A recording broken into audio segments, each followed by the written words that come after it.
Welcome back, everyone, to the Schools of Excellence podcast. This is part 2 in our 2-part series of the 2023 ECE forecast, where experts share their predictions and trends to set you up for success in 2023. In this series, I'm chatting with 14 childcare industry experts to help you look ahead in the key areas of your business and childcare.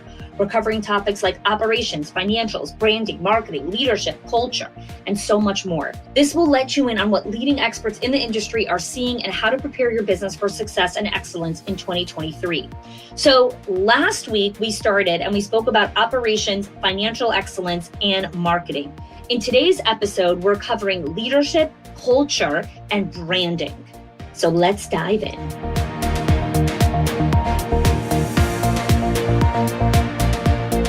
So our first section is leadership and culture. In this section, I speak with some incredible experts. Up first, Rachel Sapala from Discovery Kid Zone. In our conversation, we talk about staff accountability and systems for tracking performance for improved staff attraction and retention. We talk about how to be transparent with your team and your clients, which are your parents, how to communicate, how to be transparent, and how to show up with confidence. We also talk about how to identify leaders in your business and how to build a strategic plan within that. This is a phenomenal conversation. Next up, I chat with Vernon Mason, who at this point probably doesn't need any introduction. In our conversation, we really talk about why you need to shift your mindset and how you're not going back to the quote unquote normal. Vernon talks about how leaning into innovation and seeing change as a positive is one of the hallmarks of great leadership. He also talks about why leadership training specifically for your directors is critical for success and how the model that we currently have for directors and leadership is broken and what we need to do to fix it. Next up, I chat with Lori Buxton from Early Learning Leaders, the Association for Early Learning Leaders. Anytime I chat with Lori, we always have a great conversation, but this one really blew my mind. We talk about the rise of quiet quitting. We talk about how to create connection through playtime for your team and why it's so vital for their mental and emotional well-being. And we also talk about how to get feedback from your team, even when it's hard to hear. Tough conversations are critical, and feedback from your team is a metric for maximum and optimal performance. Next up, I talk with Beth Cannon from Beth Cannon Speaks. Anytime I chat with Beth, it is always going to be super fun and enlightening. And we also go rapid fire because we have a lot to share in that time frame. So in my conversation with Beth, we talk about switching your mindset to leading out of the crisis, not in a crisis anymore. We talk about why friendship is so important with your team and the community aspect. And this is such a great conversation. Beth has been a phenomenal friend and so grateful for her friendship. So this part of the conversation gets really great. And then we talk about asking important, but really tough questions to improve and better yourself as a leader. So let's dive into leadership and culture.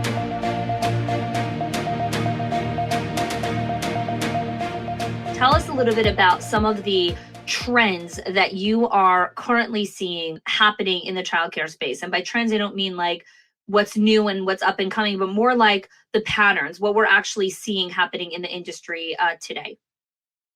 So what I'm seeing is that we keep trying to figure out how can we increase our retention with our team members? How can we have attract better teachers? And a lot of people are just thinking, let's, raise our tuition or raise our pay scale, raise our benefits, do all of these things, but really it's not enough. And what I'm seeing really is that we have to bring back the magic in childcare, and we have to remember why we started in the first place.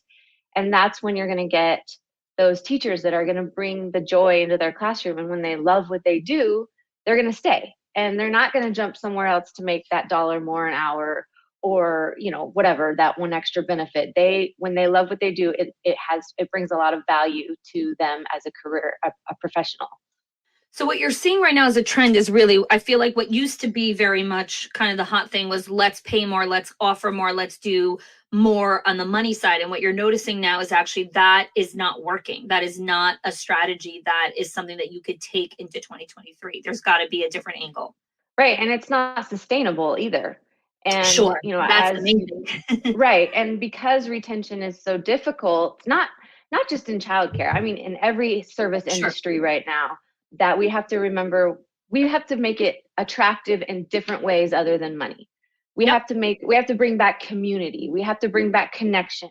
Those things that we lost during the pandemic, these teachers they want to be awesome teachers again. They want the kids to love coming to their classroom. They want to connect with those parents, and they forgot how. So we have to bring that back. Yeah, I would say people want to do hard, good work. It's innate. It's part of who we are as human beings. It's baked into our DNA and our wiring is that we want to connect with other human beings. We're social animals, but we also want to work hard for something that we care about. So tell us what you're kind of forecasting, because the release of this podcast is going to be the first couple weeks of December. What are you forecasting that we're going to be seeing when it comes to staffing or building culture in 2023? I think we have to re-innovate. We have to be innovative. And I see that the ones that are going to be innovative, those are the ones that are going to have full staff. Those are the ones that are going to be able to have full enrollment, because it's going to be FOMO. Everyone wants to work there. Everyone wants to be there. That's how you become the provider of choice, the employer of choice, is that you take it back to what makes fun, what makes community, what makes culture. And so I see that the ones that do that are the ones that are going to rise above, and they're the ones that are going to be able to keep expanding and have these magical little childcare centers, because everybody wants to work there, and then everybody wants to bring their kids there. But it takes work. You have to be creative. I mean, it's not easy. So let's dig into that, because I always say I don't our podcast in general, we're not the tips and tricks podcast, because those are a dime a dozen on Google. You could search for any tips and tricks. Really, this conversation, short and sweet, is really about helping you understand the right questions you need to ask yourself, the right data that you need to look at, and then go have a party and figure out, your own tips and tricks. So, because I often find when people hear the word fun, they're like, okay, let's make dress up Tuesdays, let's make taco Fridays. And I'm like, no, that's not culture. That is not what is going to keep your staff. So tell us why, Rachel. Why is dress up Tuesdays not going to keep your staff? Because that might not resonate with everybody. You might have half of your team that's like, oh, this is so fun. And then half of your team is like, oh my gosh, this is terrible. Why are they making me do this? I'm calling out sick tomorrow because it's dress up day. Or I forgot it's dress up day because I can't even remember to, come to work on time. And now I feel left out because I didn't dress up. Sure. So I think a different approach is what we do is we try to hit all the 5 work languages, love languages. So every week we have some type of different staff appreciation. It might be post-it notes on their door because they, like words of affirmation. It might be a shout out on the Facebook page. We figure out what resonates with each person individually, and then we bring that together in a big group in a community way. And you have to know these people authentically. You have to know who they are and what makes them tick, and who they work best with together, and how they work, and all of those things, so that you can build that connection and community. How do you get to know your people better? What, a director or an owner is listening to this is thinking, Rachel, are you kidding me? Like, I have enough on my to-do list. Like, now you want me to go get to know everyone's like down and dirty details? Like, no, thank you. So talk to me a little bit about, I always play the devil's advocate when I'm hanging out with my guests, but even though just disclaimer, I am fully on board with everything that Rachel is saying. We have very shared value sets when it comes to building culture. But when someone is so overwhelmed and so bogged down and overcommitted, how are they getting to know their teams? We start with questionnaires. Like, it's part of onboarding. So that's, we have little tests and little Enneagram. Then we bring in specialists like you and Beth and Lori Buxton to help our team, so that it does take it off of me as the owner and does take it off of my directors, so that we know how we work together best. And then we have people on our team that we delegate that to. So we have a director of core values, and her job is to maintain that staff appreciation, for the whole company. And then we also have, one of our assistant directors just said, I want to help with this. And so she's really great at keeping track of everything. She's very organized. So she has everybody's work appreciation and how they worked best and what not to do. And she's made these charts for everybody on our team. And as new team members come in, they add to it. So, I think it's about just doing things smarter at the beginning, work smarter, not harder, by doing, the questionnaires and things like that, but also bringing in experts and delegating to people on your team. You might have a good teacher, a really awesome teacher that's great at connecting with people. Make her your social mayhem. She's the one that's going to go around and get to know everybody's quirks and whatever, and then share it with the rest of the team. I also think something that's hidden here, which is something that's hard to explicitly share, is this is Rachel's priority. It's her core value. Like, you fundamentally believe in relationship building and gratitude and being there for your team. And so because of that, it becomes a priority in the way that you set up your time and your money and how you do everything. So I think the first thing to understand is you have to ask yourself, is this a priority? Is this something you're going to focus on? I don't want to go into the law of attraction here, but like, when you put out into the universe that this is going to be something you're going to do, you are going to find the time, the resources, the everything is going to come to you, because now it is something that you're focused on. So I think when you hear Rachel speaking about like, oh, and then she has a director of core value, and it's like, oh my gosh, I want all these things. Okay, let's start with saying that you want it, and then putting it out that like, this is something you want to dedicate to. So I love how intentional you are about the way that you're setting these things up. So tell us a little bit more. When I think of a forecast, I often like to use it in the description of financials, because I think owners really understand that concept, right? So when I go to my CFO and I tell her, give me my cash flow projection, give me my forecast, tell me what's coming. Why? Those numbers inform decision making. So can you give us a little bit about, when you look at this forecast, how can you give us some data that will help our owners make good decisions for their centers? So if we go back to 2020 and Sure. when the grant money was coming and all of this, and back then I was thinking, how am I going, PPP, it started with PPP, right? Yeah. Oh So gosh. PPP, yeah. Goodness. And so I was thinking, oh, this is great, but I want to know how I can preserve this in a way that's going to be sustainable for the future. So I had to figure out, forecast ahead of time. Okay, I'm getting this much money. This is this much percent of my revenue. How am I going to sustain this when this is gone? So I started raising rates at a higher level than I would normally do that. So I was, going up to 10% every single year, because I knew that that money was going to go away, and I knew that those staffing costs were going to be much higher. So it had to sustain itself. So as far as forecasting goes, I think you have to be very consistent and intentional with raising your rates. And in order to do that, you have to raise your value. So that goes back to your culture. What is your culture of not only your team, but your families, your community within your schools? And do they feel like they're part of something bigger than themselves? And do they feel like they want to support you and what you're trying to do for the community and make a bigger impact? And once you share that, and like you said, it starts with what's a priority, what's your why.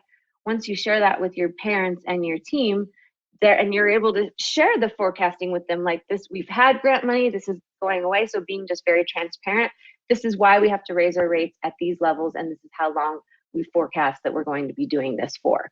And then you go back to a more sustainable level. So is that what you're asking?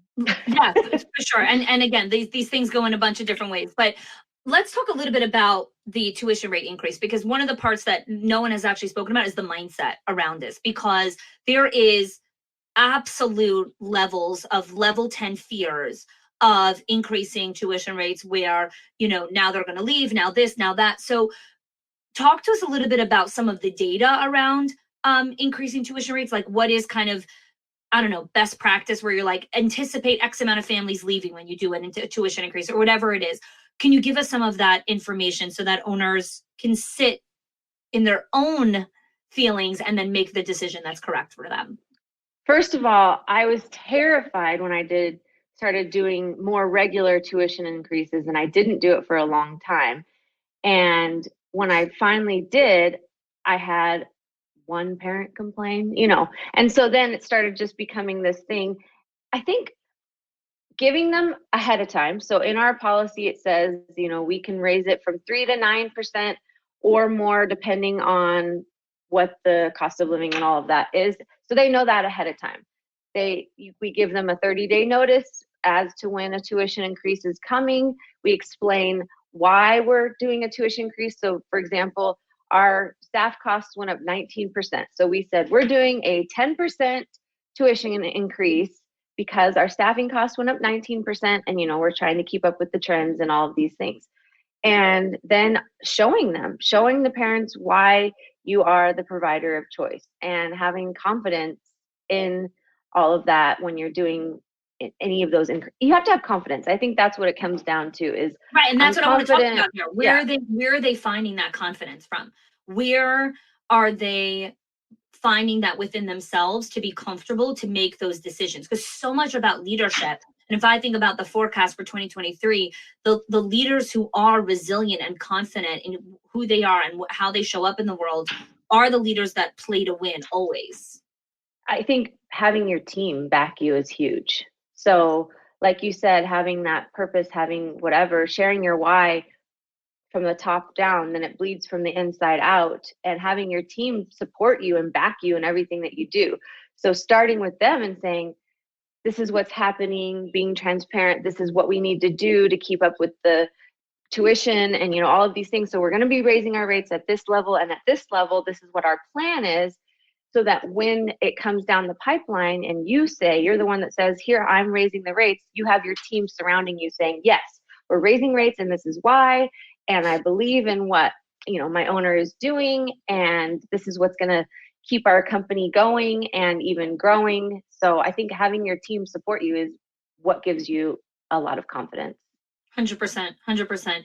So let's look at my final question here, some action steps. What are some concrete action steps that our owners can take during this season to consistently prepare them appropriately for whatever comes at them? No one truly knows the forecast for 2023. We could do all the best forecasting on this podcast, but truly no one knows what tomorrow brings. And so walk us through some of those action steps of how we can best prepare ourselves. I think having a really strong leadership strategic planning from the beginning is super important. Whether you're an owner operator, you're the director and you have an assistant director, or it's you and your husband, or you and a lead teacher, whatever it is, you have leaders on your team that are surrounding you. So you need to figure out who those people are, identify them, and strategically plan from the beginning and say, these are what our numbers look like. Just open up your books and be honest and transparent with them. Start with the strategic planning day, and then go from there so that you can know where you're going. If you don't have a plan, then you're not going to know where you're going. So you need to start with a plan. Start with an action plan with your team and play devil's advocate. Like you said, this is what if this happens, what are we going to do? So that you have that in your head ahead of time. Your brain is already, ready for things like that. So I think doing that I love that. I love that. Rachel, I know you're in a season of transition and there's a lot going on, but tell us, where can people go to find out more about you, about the work that you're doing in the early childhood world? So you can email me, Rachel, at visiontreeleadership.com. And my new website is going to be launching in the next couple of weeks. And that's visiontreeleadership.com. Oh, so by the time this airs, yes, exactly. We'll have all the links in the show notes. Yes, exciting. Okay. Yeah, so visiontreeleadership.com is going to be my new website. And I'm excited about that. Fantastic. Yeah, Rachel, so great to see you, and thanks so much for joining us. Yes, thank you.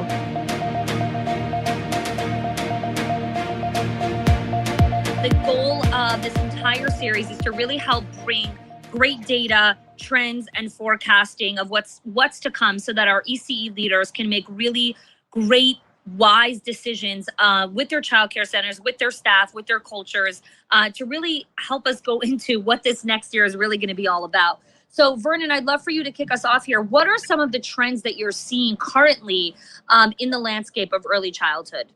Everything that I see when I'm out talking to directors and owners, everything seems to be revolving around staffing, the lack of staffing, the quality of staffing, the tenure of staffing.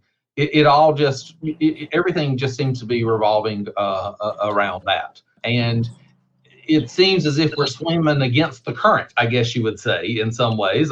We still have some mindset of pre-2020, and we still have people thinking that things are going to get back to normal and thinking things are going to get back like it used to be. And I think there's been this slow revelation of this is our reality. We've got to take we've been handed this situation. Now, how do we go from here? Yeah. Tell me a little bit about what are some, because I love that you're addressing the mindset piece, because no one's really spoken about this yet. What are some of the conversations, or if you would say maybe symptoms of an owner who is still living in this kind of pre-world as opposed to the current state of reality? Well, a symptom is that not being innovative at all, that not changing things, that just closing classrooms because they can't find anybody they think is a good candidate, or losing staff members and complaining, spending a ton of time complaining about what's out there, what they're not getting, instead of putting the work into how do we become something, how do we become a program, a company where the youngest people, we become the go-to place for the youngest people, rather than, so we've set up our companies as for people my age, right? That Sure. Our policies are what we offer them, our compensation, our benefits, everything is set up for those people. And the youngest generation many of them are not interested in a 401k at this point. They're like, I'm not going to be here in 3 years, and that's also part of the mindset is we also have to stop beating ourselves up and realizing that people are not going to come and stay with us until they die. Yeah, that's the mindset of my dad, right? He's like, you only get one job in your life, and that's the job you're supposed to have for always. And I'm like, Dad, no, it doesn't work. And my dad's not even that old. He's 60, right. And he's still in. Anyways, yeah, this is hilarious. Oh, he's 60, so I could be your. Yeah. I could be your mom. You could, Vernon. That brings a whole other mindset. Thank you, honey. I appreciate it. Let me feel very old. My dad got married very young. He became a dad at 21. So I will give him that. Okay, so let's go to, I want to talk a little bit more about this trend, because I actually think there is a trend of complaining, or a trend of I don't have enough, or there's not enough staff, or the inflation is too high, and so now I can't keep up with everything.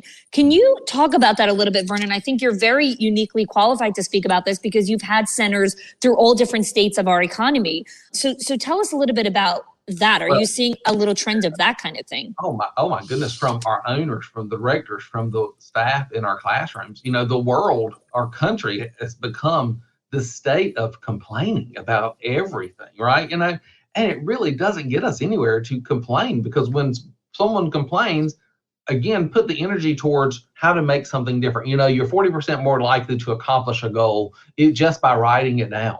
So instead of, I'm going to let you complain about it once, right? I'm going to let you, the second time I'm going to say, what's the plan?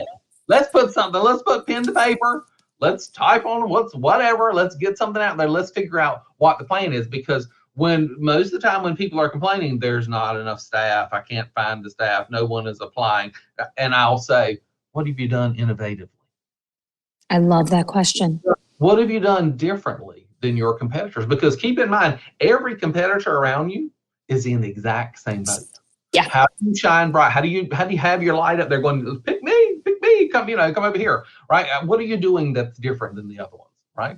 What are we doing? How are you attacking the whole ghosting scenario when people come in and work a day or 2 days or a week and then they leave, and you're like, did they die? What happened to them? They don't call back. Their phone there's no messages. It's like, did they use a burner phone when they contacted me? What's going on? So what are we doing? What are we doing differently? And so you can't. What is it? It was Albert Einstein that said, keep doing what you're doing, but it's a different outcome. One of the definitions of insanity. Yeah. But what are we doing differently?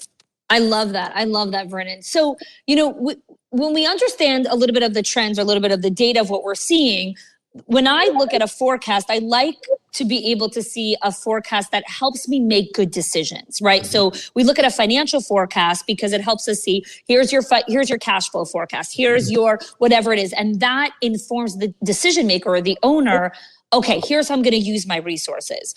So I'd love for you to give us some insight into what your forecasting is really coming in 2023 in this early childhood world that can help our owners make some really wise decisions. Right. And I've got a couple things to talk about. Okay. And we've all heard about quiet quitting. And what are we going to do about that, right? Well, what we have to realize is that the people, the workforce now, they consider more than just the pay. It's more than just the money that they're making. They want to be motivated. They want to be appreciated, right? That is all part of the package. So that, we go back to that, what was that saying? A good day's work for a good day pay. Those days are over, right? Those days. I don't even know that quote. It was what they used to say many, many years ago is, we're going to pay you for your day. You're going to give us a good day's work, and you're going to go home and be done, right?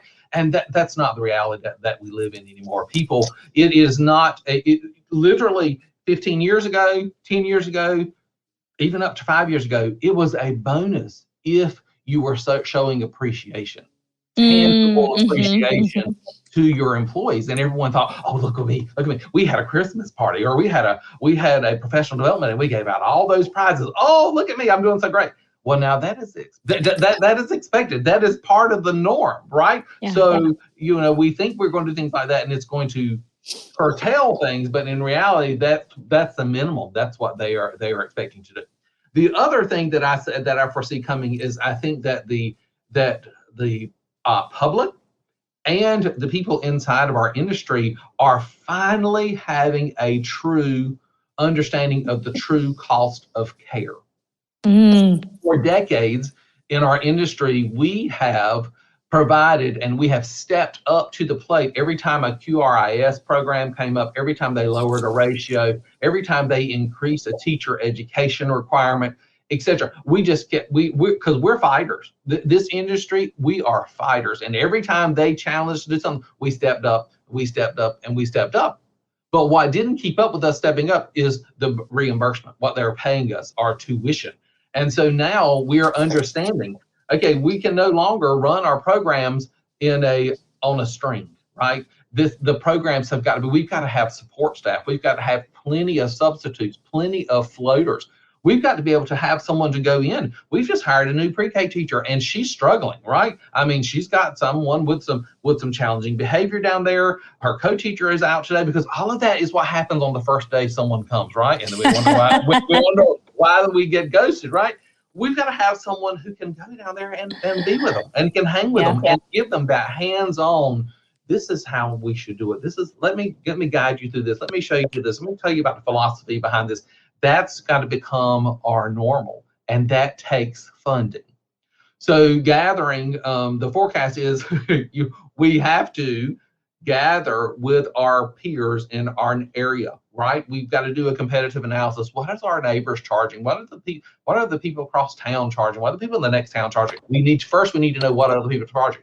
If they're not charging enough, we need to figure out how to band together, how to invite them to lunch, how to invite them to get coffee, and we're going to band together, and we're going to go up on our rates together to raise, so we can support the staff in a manner which they have become to expect that level of support, because this industry is too challenging to go about it without the proper funding, because we'll never curtail our turnover. We'll never stop the hemorrhaging of people leaving until we begin paying people, because that's what they have come to expect. They're not going to come into our programs. They're not going to give us a great day's work for a minimum wage. That's not where we are. Well, minimum wage also, it's hard to live off of that anymore, and a little bit above that. So many interesting points here, and I want to speak about one of the parts around what's kind of become norm, right? So gratitude and culture and appreciation, and all of those things have become expectations essentially of the owner to give of themselves, and all of those things are expected. So my question to you, Vernon, is, when an owner comes to you or is complaining about, look at all the things I have to do, and the forecast is that I have to continue to do all those things, and I need to pay my people more, and I need to do all of that. Where is the hope? Where is the light at the end of the tunnel? What are those real action steps that our owners can take? Well, the first thing we know, the more you do for people, the more appreciated we feel, right? The more gratitude we feel. We often look at people doing for us, but in reality, it's us doing for other people that brings true gratitude. the payback, the forecast here is once we realize what we need to do for our people, once we understand that developing a relationship with our people, developing the support system for our people that they desperately need or craving will make our job easier. So one of the other forecasts I believe out there is that the owners and directors will realize that our directors have been filling the wrong seats.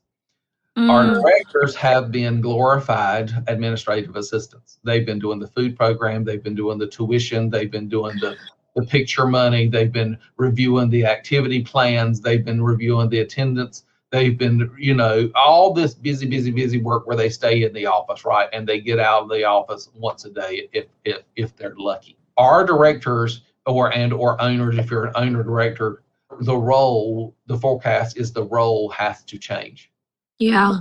Those directors will need to be in classrooms, not in ratio, right? Not driving buses. That's what I'm talking about. They will need to be side by side with their team, supporting them, nurturing them, motivating them, applauding them, right?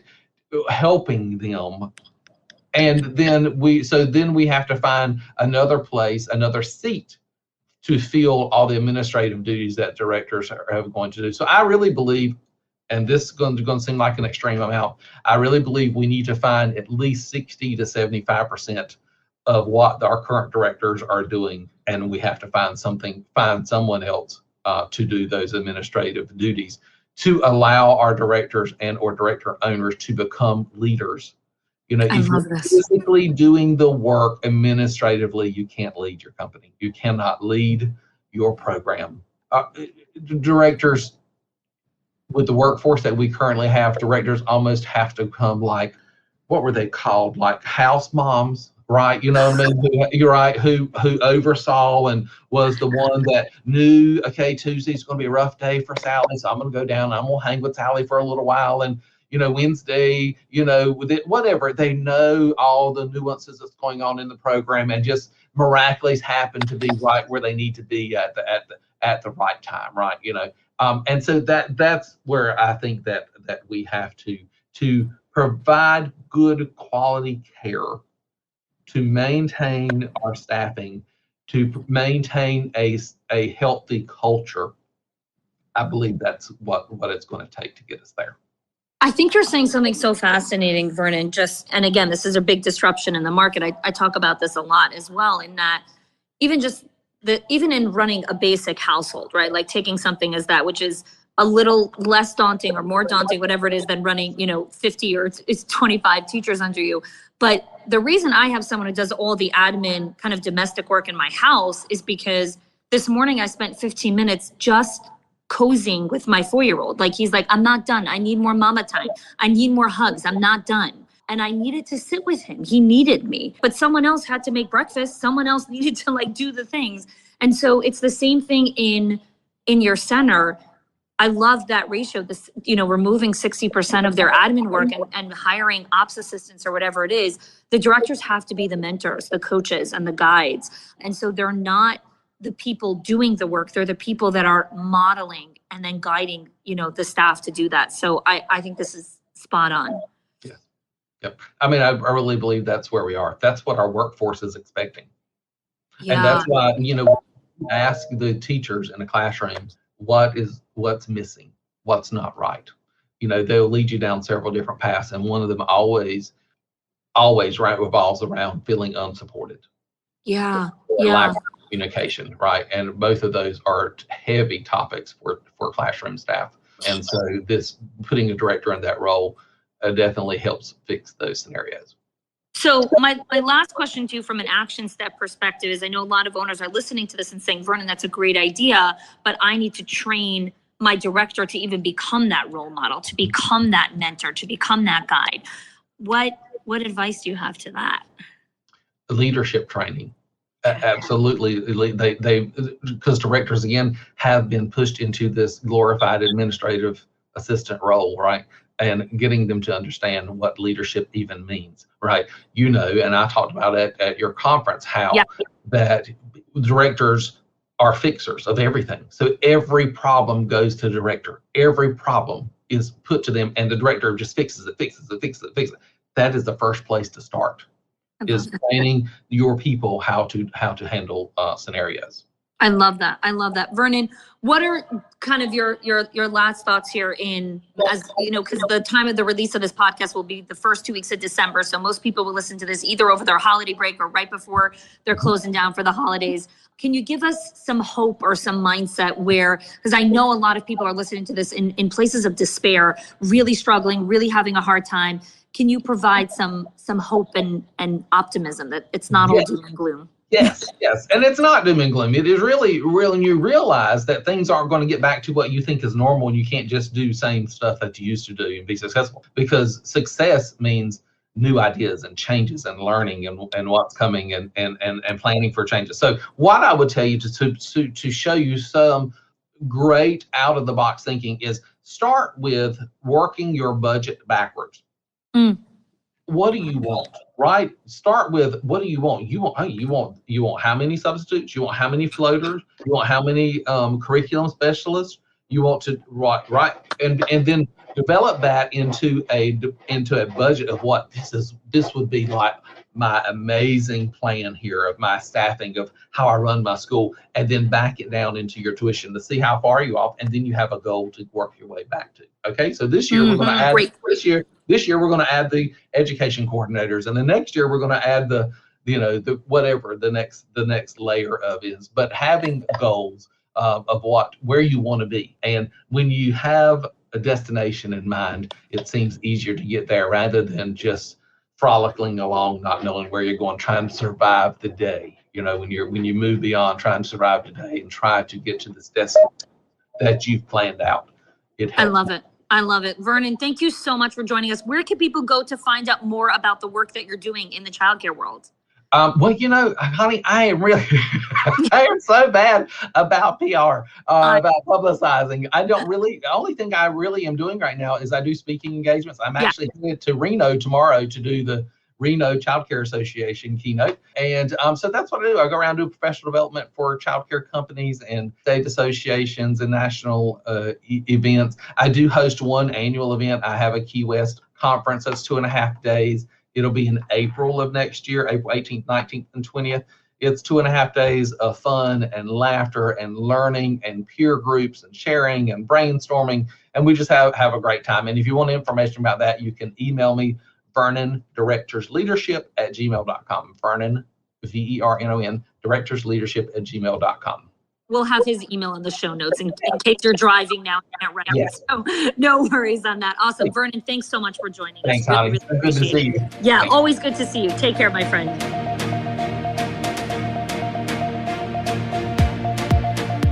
I'm so grateful to have here with me my good friend and mentor, Lori Buxton. And I want to jump right into my first question around what are some of the trends that you're seeing in the industry right now from your unique vantage point and perspective as a leader in this industry?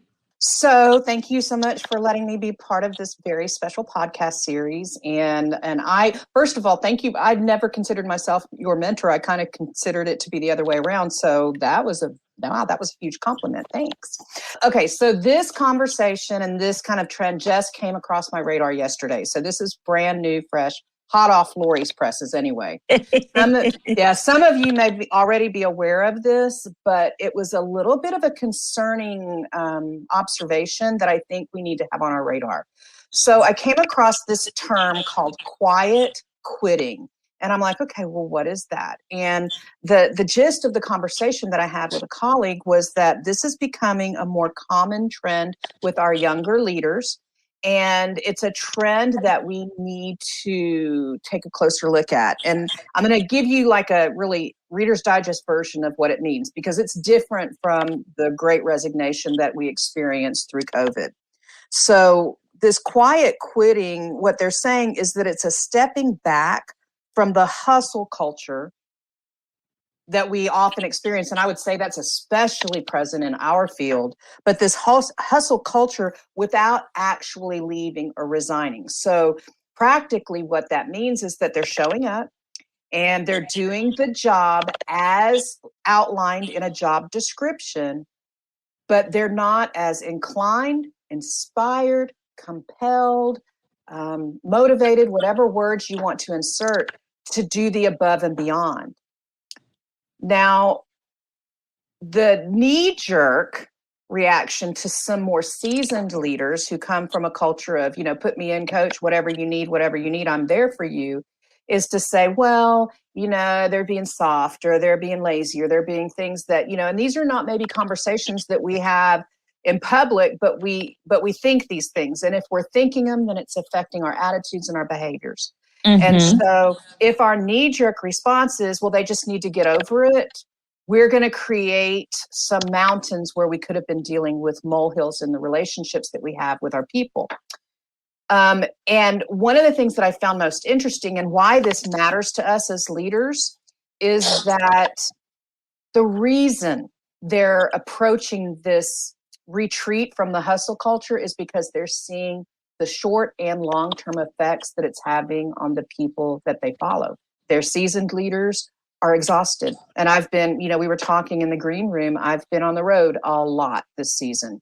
And I've been with small teams, I've been with large groups, and just about everything in between. And I am seeing a very persistent and consistent theme of very tired and exhausted leaders, owners, executive leaders, the ones that are really making the decisions and living life at 20, 30,000 feet.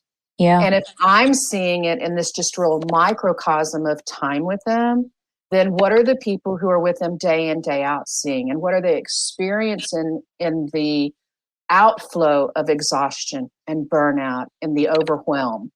And when they see that, it's like trying to sell this leadership and this growth opportunity. You are really such a proponent of creating growth opportunities, expand, and that's wonderful, and I believe that too. But if the proposition looks like somebody that's dying of their job, how many people are going to raise their hand for that? And I think that we have to really take a look at that, not just, at a glance, but take a deeper dive into what we can do to affect change there, because our staffing concerns continue. And we have to ask people to step up and to step in and to lean in and all these things. But if they're not motivated and inspired to do that, and they're showing up with this quiet quitting position, that's going to become a real problem down the road. I have so many thoughts from what you shared, Lori. And I want to say something, that one of the reasons why I really view you as a friend and as a mentor is because you aren't afraid to have conversation where you don't know every single part of how to fill the gaps in those conversations. Sometimes we may be afraid, or I find leaders might be afraid to speak up if they don't have every answer or every come back to every question. Find that level of courageousness from you really inspiring and bold, where it's like, okay, here's information that I have, I want to share with you, but I don't have every single answer to that. And so that's one of the reasons that I appreciate our friendship so much.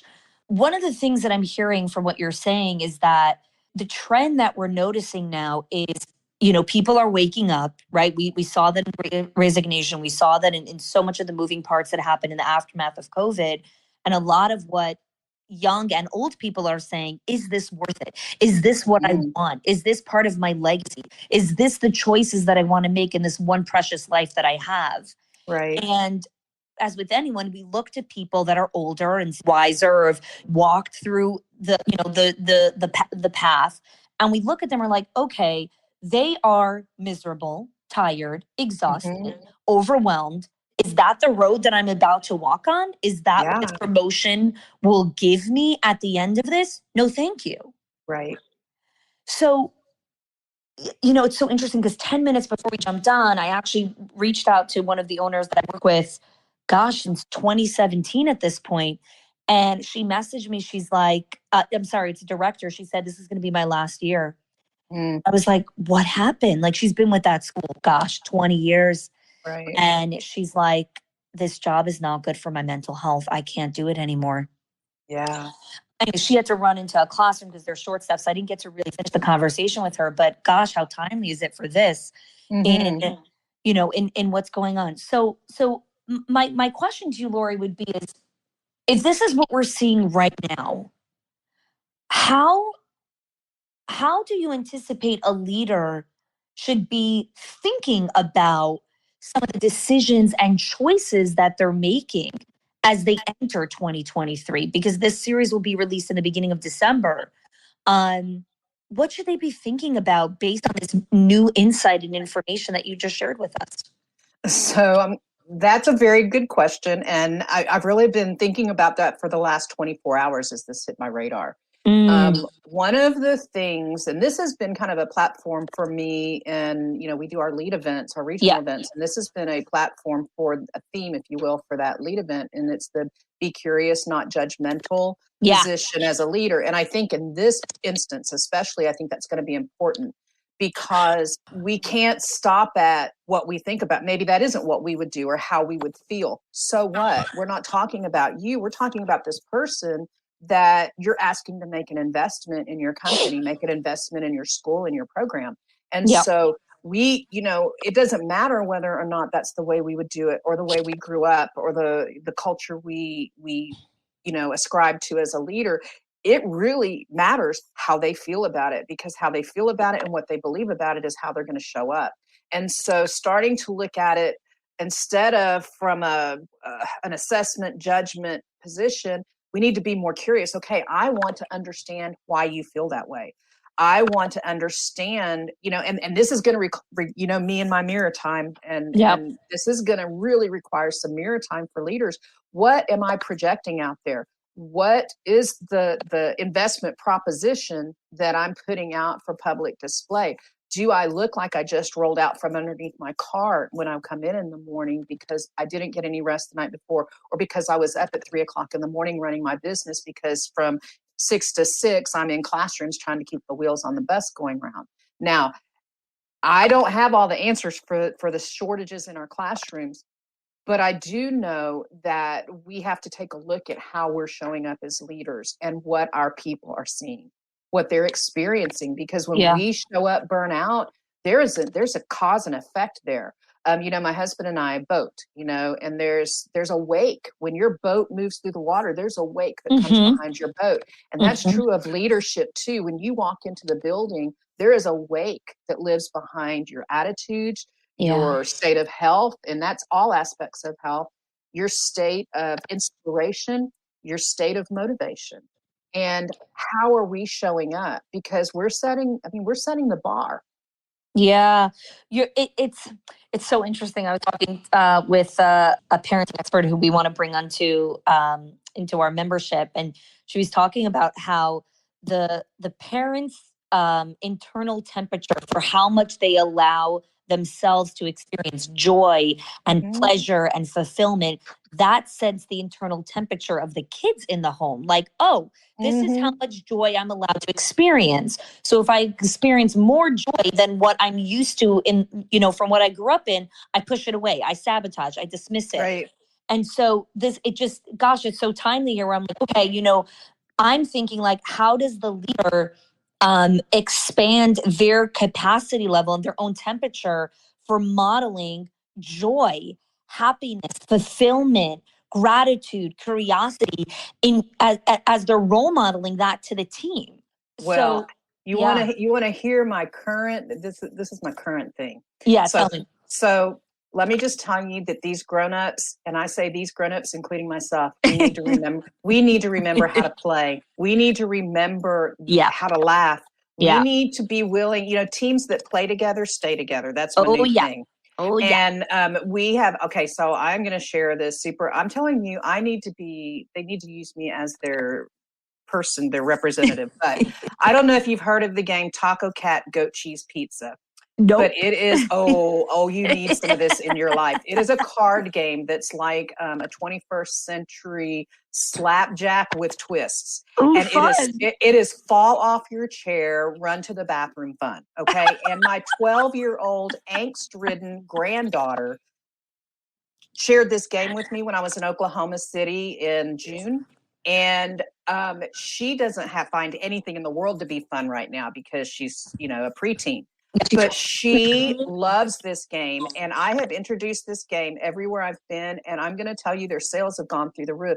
But the point of it is that when you get into a situation where you can laugh, when all of the good chemicals are released and you're doing it in this team environment, you make connections that last so long and connect so deeply. Whether if you don't have anything else in the whole wide world in common, laughing together creates connection. And so we have been incorporating very intentionally into all of our gatherings play for the grown-ups, because the grown-ups have forgotten how. And when those, just, in the morning, do something that's going to make you laugh. Listen to somebody that makes you smile. Listen, those inputs, those uploads change everything. And it changes what your wake looks like when you're walking through the door. It changes a situation that could, come across your radar and completely take your wind out of your sails, and turns it into an opportunity to look for the good instead of the bad, look for the opportunity instead of the challenge, because your whole perspective, your whole position has changed. I love what you just shared. The first thought that came to my mind was we should have like some comedy links where leaders watch comedy before they go out and have a difficult conversation, or before they go and do dismissal or whatever. Go watch 10 minutes of Seinfeld, or I don't know, whatever makes you laugh. Well, and the science supports that adult learners are much more successful when they're in an environment that is filled with joy, happiness, and laughter. That when those chemicals are released, that the glue becomes so much richer and so much more effective for information to stick, for experiences to stick. And so if it's good for children, why in the world wouldn't it be good for grown-ups? But what you said was so true, that we self-sabotage and we take away permission from ourselves and from the people around us to be able to engage in that, because that's, you can be a professional. I consider myself to be extremely professional, but I also know how to have fun. I know how to play. And in fact, that actually elevates my level of professionalism, because when I show up, I can be the best version of myself. So I have an interesting thought from what you're sharing here. And because I'm thinking about this path where I'm envisioning kind of the young leader, and she's looking through the forest, and at the end of the forest, she sees this haggard, burnt out, tired leader. And she's like, I don't want to go down this path. Right. And so I'm thinking about something that I talk about often is reducing commitments, reducing the amount of things you say yes to, having more white space on your calendar, because truly those are the things, like the more committed we are, the more frazzled we are, the more, the less attention we have. And what I found is anytime I bring this up, I don't think I've ever gotten so much pushback more to a statement like this, like, can you reduce some commitments? The pushback is intense. It's like, we have to do everything. We have to do after school program and this, and this, and this, and this. And I'm like, take one thing off your plate. Just one. And see what happens, and see if the world, and I think that there's a lot of reasons for that. I think let's talk. Well, I think one of them is that there's an element of, we've always done it this way, it's always been this way, and so this is the way it's going to be until the end of the world. And so they're unwilling to let loose of things that have become just ingrained in default. But I also think that there's an element, and we really need to take a look at this, and you and I've had some conversations about this before, is how much of our identity, our worth, and our value are tangled up in our calendar, tangled up in the jobs, the tasks. Because that's where you're sourcing your worth, your value, your contribution, your purpose, and your meaning. That is a huge problem, because it will never be enough. It becomes this black hole. Yes. And I'm just going to leave that answer at that, because I want our listeners to just kind of sit with that. The interview that we did, and I believe we repurposed that Facebook Live on our podcast, Where Do You Find Significance? So I'm going to link that here in the show notes. So you guys can go and listen to that conversation that Lori and I had. That was a good one we had. It was one of our favorites. So good. Yes, that's why I repurposed on the show. I'm like, no, this needs to be a podcast episode also. It's I think it's titled, Where Do You Find Significance? So let me ask you, Lori, we're just about wrapping up here. What are some concrete action steps? So I would say the first stop is sit down and have some real conversations with your team. And don't be afraid of the answers. Give them permission to speak honestly, transparently, without any judgment, without any, retaliation or consequence or anything. It needs to be a safe space for them to share. Bring up, say, hey, this has come across my radar, this quiet quitting. And I just want to see, and unpack it and say, I just want to understand where you are. And, if this is a place where you are, I want to talk about that, because Wow. I want you to think about someone who's in a quiet quitting space. Where is their sense of purpose in there? And where is their sense of motivation and their inspiration and what have you? Typically when someone steps out of the box of their job description, it's because they've been inspired to do so.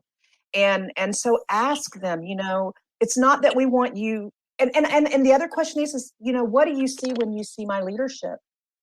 Who do you see? What is the wake from my leadership? These are tough questions because the answers can be a little tough to hear, but what you don't know and what you don't ask can and will hurt you. And so I would say, start there. Start having, there's a reason you said, you mentioned, my courage for, having tough conversations.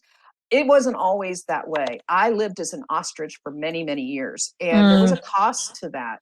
And I figured that even if I don't get it right the first time and I don't have all the answers, at least we've started the conversations and that's progress. What I don't want is I don't want someone to go from quiet quitting to gone, especially someone who I've invested, my time and my resources, my heart and many other things into, and never really understand why they left.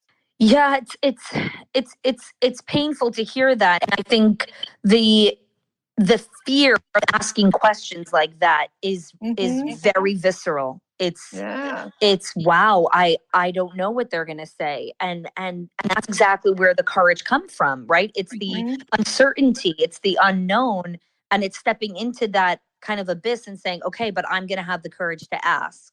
Right. And it's communicating to them that what they have to say and how they're experiencing their workplace, their relationship with you, your leadership, that it matters to you, that they are just not, a name on a schedule or a face in the crowd.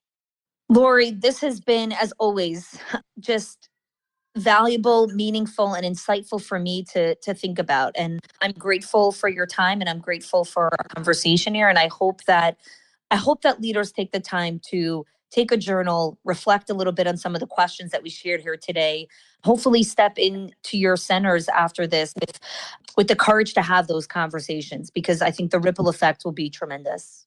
Absolutely. And of course, my feelings are reciprocated. And I encourage you guys, start reading about this quiet quitting and what it's about. Get the perspective so that you come to the conversations equipped with the right questions and with the right heart posture to be able to have real, meaningful dialogue with your team.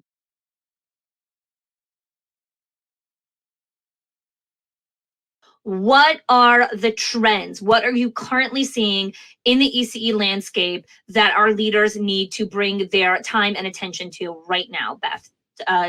Dive us in there.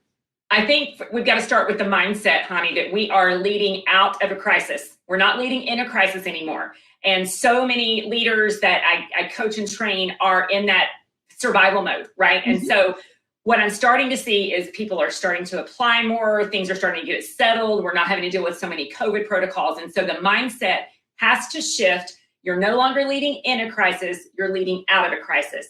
And if you're leading with your February 2020 mindset, you're going to be left behind. You're not going to be able to lock arms with the people who you have trusted to lead your organization with you and lead them into this next season. I got chills when you wrote it, and I got chills again when you said it. I think this mantra, I am leading my team out of a crisis. Can you walk us through a little bit of the differences between a leader who's leading during wartime, during an actual crisis, versus a leader who's leading their team out of the crisis, and then a leader who's leading in a time of plenty? Because that's coming. Guys, I know it seems all doom and gloom, but plenty comes, right? Like the times of abundance come. Everything works in a cycle. Well, I think we have to hold space for that crisis we just came out of, Honey, because the world had never been through that in our lifetime. We didn't know what to do. We were like, okay, we're going to keep kids safe. And what are we supposed to do today? Like, we did not have a plan going forward, because the truth is no one can tell us. And now the CDC is even looking back and saying, whoopsie, sorry, we were a little bit confusing about the things that we told you to do. So we didn't know. We did what we had to do to survive. And Craig Rochelle, one of my favorite leadership gurus, says, your culture is a combination of what you create and what you allow. And every single leader I know, myself included, allowed a lot of things to happen over the last 2.5 years we would have never allowed prior to that. So with that mindset, what have we allowed prior? And now what do we need to shift as we're going into it? And I think it goes back to finding the connection with your staff. And again, the great philosopher Charlie Brown says, no one is successful unless other people want them to be, right? Another great philosopher. Your team needs to know, like, and trust you as a leader. They need to know that you're going to be there, even if you're not as on site as much as they would like for you to be, even if you're more of a hands-off leader. And I see, we've got a variety, I'm sure, that listen to your podcast. Sure. But it's creating this connection and this chemistry among your team, right? It's figuring out, why do people stay? Why are they here? Why are they staying? How can you remind them of their why on really hard days? Because hard days are still here. Hard days are coming. They're dealing with so many different challenges coming out of it. But I think you have to go back to realizing, like, we don't know anything anymore. Question everything. And I would say onboard everyone. Figure out your onboarding system. Figure out what it is. How are you going to attract, train, and retain your people? Onboard everyone. It's a new day. It's a new start. And so we can't lead out of this crisis into a new transitional season when we're still carrying the baggage and the habits of that old season that zero people want to go back to.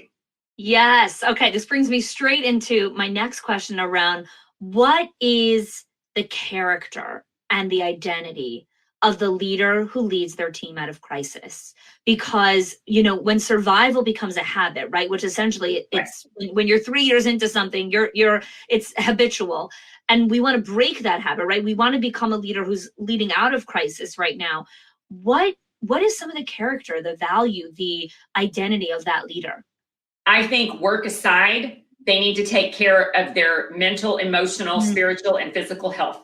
Because you cannot lead well unless I think, for me, I can't lead anything well unless I am intentional about taking care of myself personally. I've heard you talk about the pre-care, right? You take care of yourself before you get into the crisis. And then when you're there, you're better prepared for battle. Soldiers go through training to prepare for battle. You've got to take care of yourself. So I think it's getting your house in order before you walk in the door of your center is one of the most important things. And so many educators I know are so busy pouring into other people that they don't pour into themselves. And then they're left depleted, right? Because we're not just tired, we're depleted. And you're not just stressed, you're teetering on that burnout. So I think taking care of yourself and then being a leader who sees people. And you heard me say before, right now, seeing people is your superpower.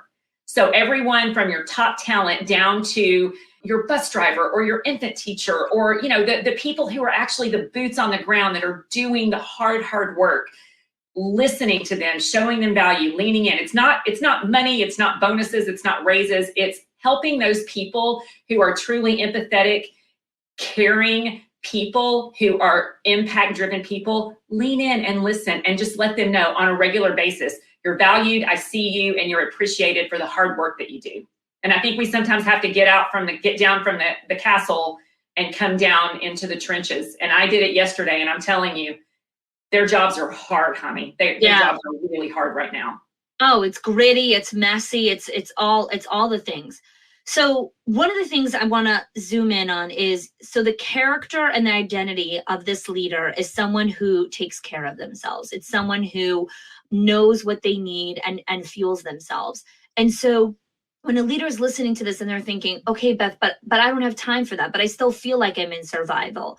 How do we start to understand that the only way to lead the team out of this is to come from this calm confidence place, from this place of just this balanced wholeness? Well, I would ask them to think about, if you're listening, where are you now? How do you feel now? And how do you want to feel when December gets here? How do you want to feel after the end? Or whenever we're listening to this, right? However you want to feel at the end of the season, you've got to reverse engineer that. if you're feeling overwhelmed and tired and beaten down right now, you cannot continue to do the same things that you're doing. So what do you need to do differently? And a lot of people don't want to hear the answer of to take care of yourself. Yes, we all have the same 24 hours. We absolutely do. But if you pay attention to the tension of your own life and your own heart, you'll realize something has to change. And there are strategies like you and I both teach about time management and blocking time out on your calendar and putting that self-care on your calendar. And maybe it's that you go grab a 10-minute walk in the morning, a 10-minute walk in the afternoon, or you move your body at lunch, or you plan a few meals instead of running through the drive-thru. I mean, there's so many small things that you can do that will elevate your heart and your mind and your body. And that's going to better give you the energy to pour back out into people, because you can't pour from an empty cup. So I think it's the taking care of yourself. And two, just knowing your values, knowing what you stand for, being very clear on what your values are, what your brand is, because your values plus your culture that you've intentionally created, that's your brand. Yeah. Can we go off topic well, it's not off topic, but I want to go sidestep for 1 second here, because I think this is a huge part of taking care of yourself. So one of the components in my wellness routine that I realize in taking care of myself is friendship. Anytime I hang out with a friend or talk or just Voxer you back and forth, my soul is healed. Like, I am calmer, I am better, I am more grounded. I am just like, I got this. And so friendship has become just non-negotiable for me. Like, I am texting friends, I'm going out for coffee dates. I blocked it every Friday morning now, starting in October, that I'm having a virtual coffee date with a friend of mine.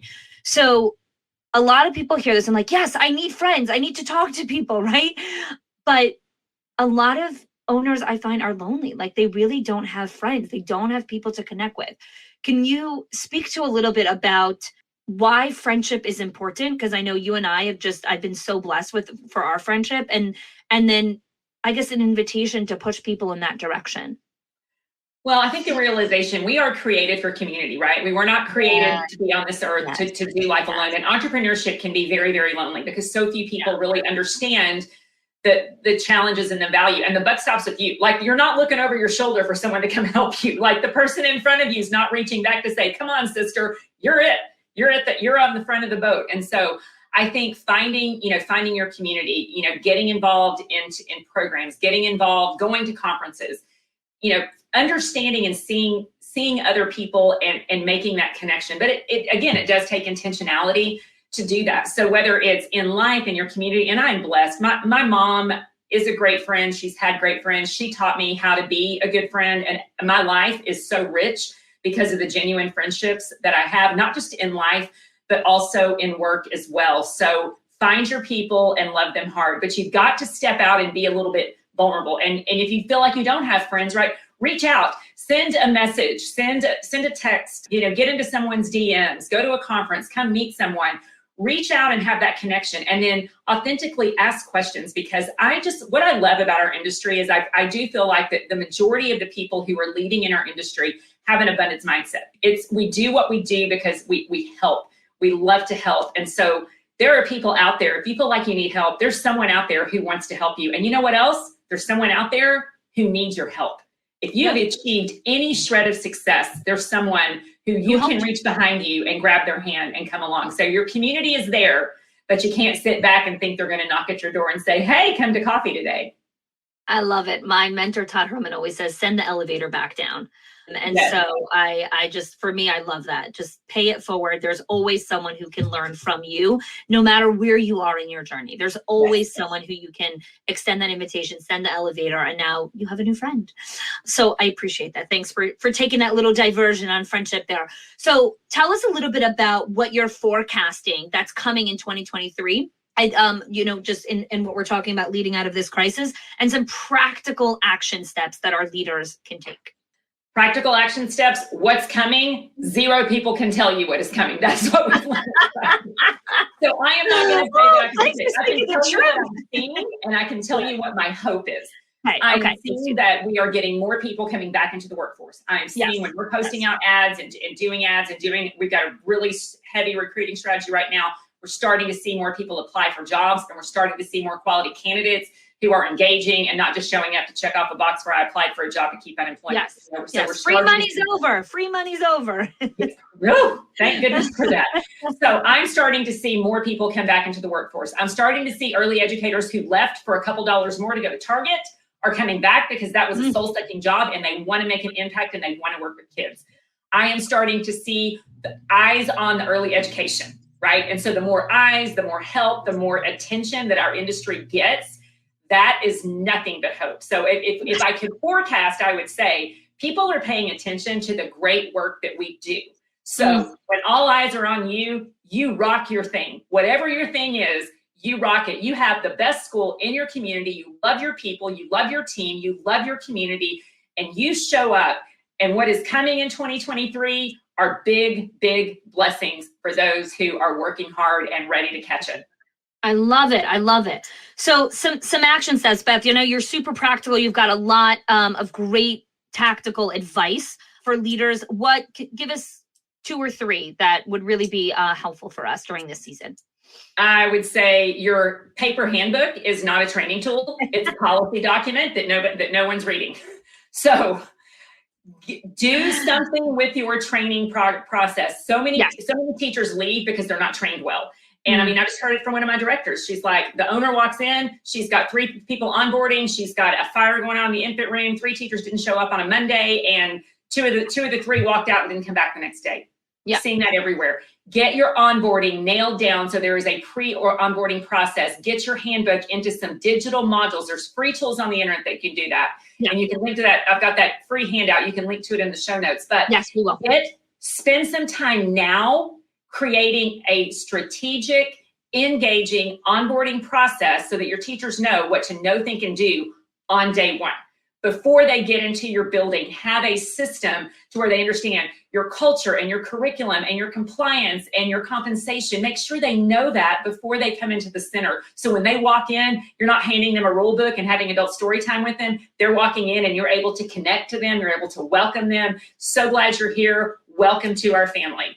I love it. I love it. I actually have 2 of our members are accountability buddies for their manuals to modules. They work together to keep each other accountable to get it done. They kicking each other in the pants saying, Mom, we got to do this. We got to do that. So yeah, we'll definitely. I love that. Yeah. When she told me, I was like, that's amazing. I love that you're holding each other accountable because it is work and it does take time. So I love that they found friendship with each other. What else? So pay attention to your training processes. And then also to, what kind of engaging training are you doing? I want you to think about your staff meetings. Are your staff meetings a list of all the terrible things that people are doing that are not following their rules? Or are your staff meetings engaging? Are they short, less than 30 minutes? Are they to the point? And do you have some roses and thorns in those staff meetings, right? Can you celebrate wins?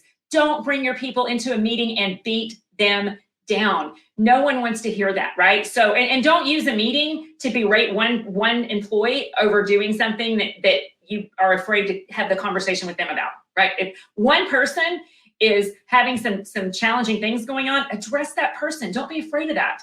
And so engaging staff meetings, I think really, really matter. So do that. And then one really important thing, be humble.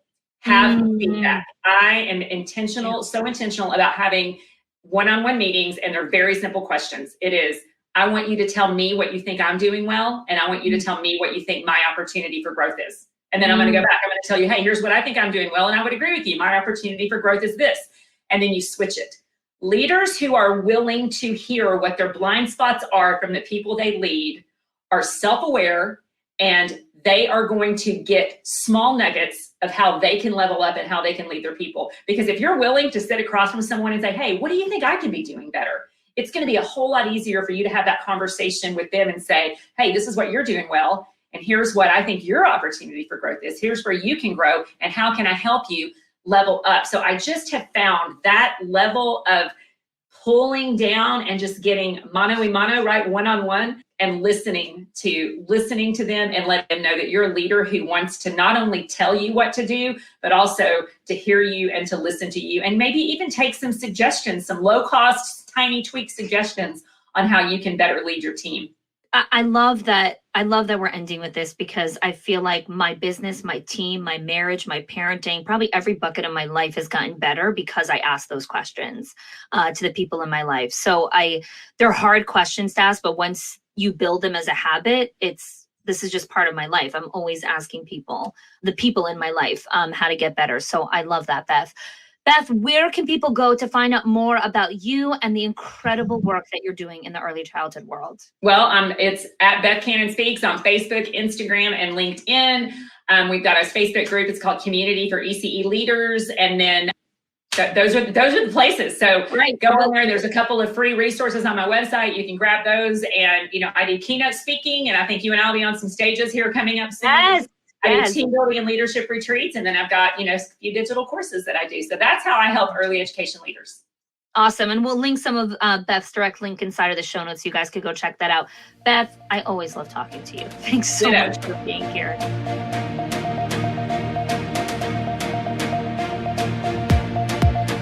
Our next section is on branding and organizational infrastructure. This is a really great conversation because in these three conversations, very, very unique perspective on things that I find that ECE leaders don't really check out that often. So I kick off this section with Thad Joyner from Better Beans Branding. My conversation with Thad is just so enlightening to what's happening in the world today. He talks about how to compete with bigger companies, right? The big behemoths, and what is happening in the childcare space and why you need to look ahead for what is happening with these bigger companies. We also chat about getting clear on what your brand is and what your brand story is. And Thad's got some great ideas when it comes to that. And we also talk about looking at long-term success. Where are the things in your business that you need to be building for decades from now, and start the process now? This conversation with Thad is going to blow your mind. There's just some really, really great insights inside of there. Next up, I connect with Brandy Woods from Childcare Millionaires. This is a great conversation where we really talk about organizational infrastructure. Brandy and I talk about how to use departments to make better decisions inside of your business. We talk about how to identify your opportunities and threats to make a concrete strategic plan for your business. And we talk about how to listen to blind spots from your stakeholders so that you can make better decisions inside of your business. This is another great conversation with Brandy Woods. And lastly, I chat with Brian and Carol Dupre from Childcare Genius.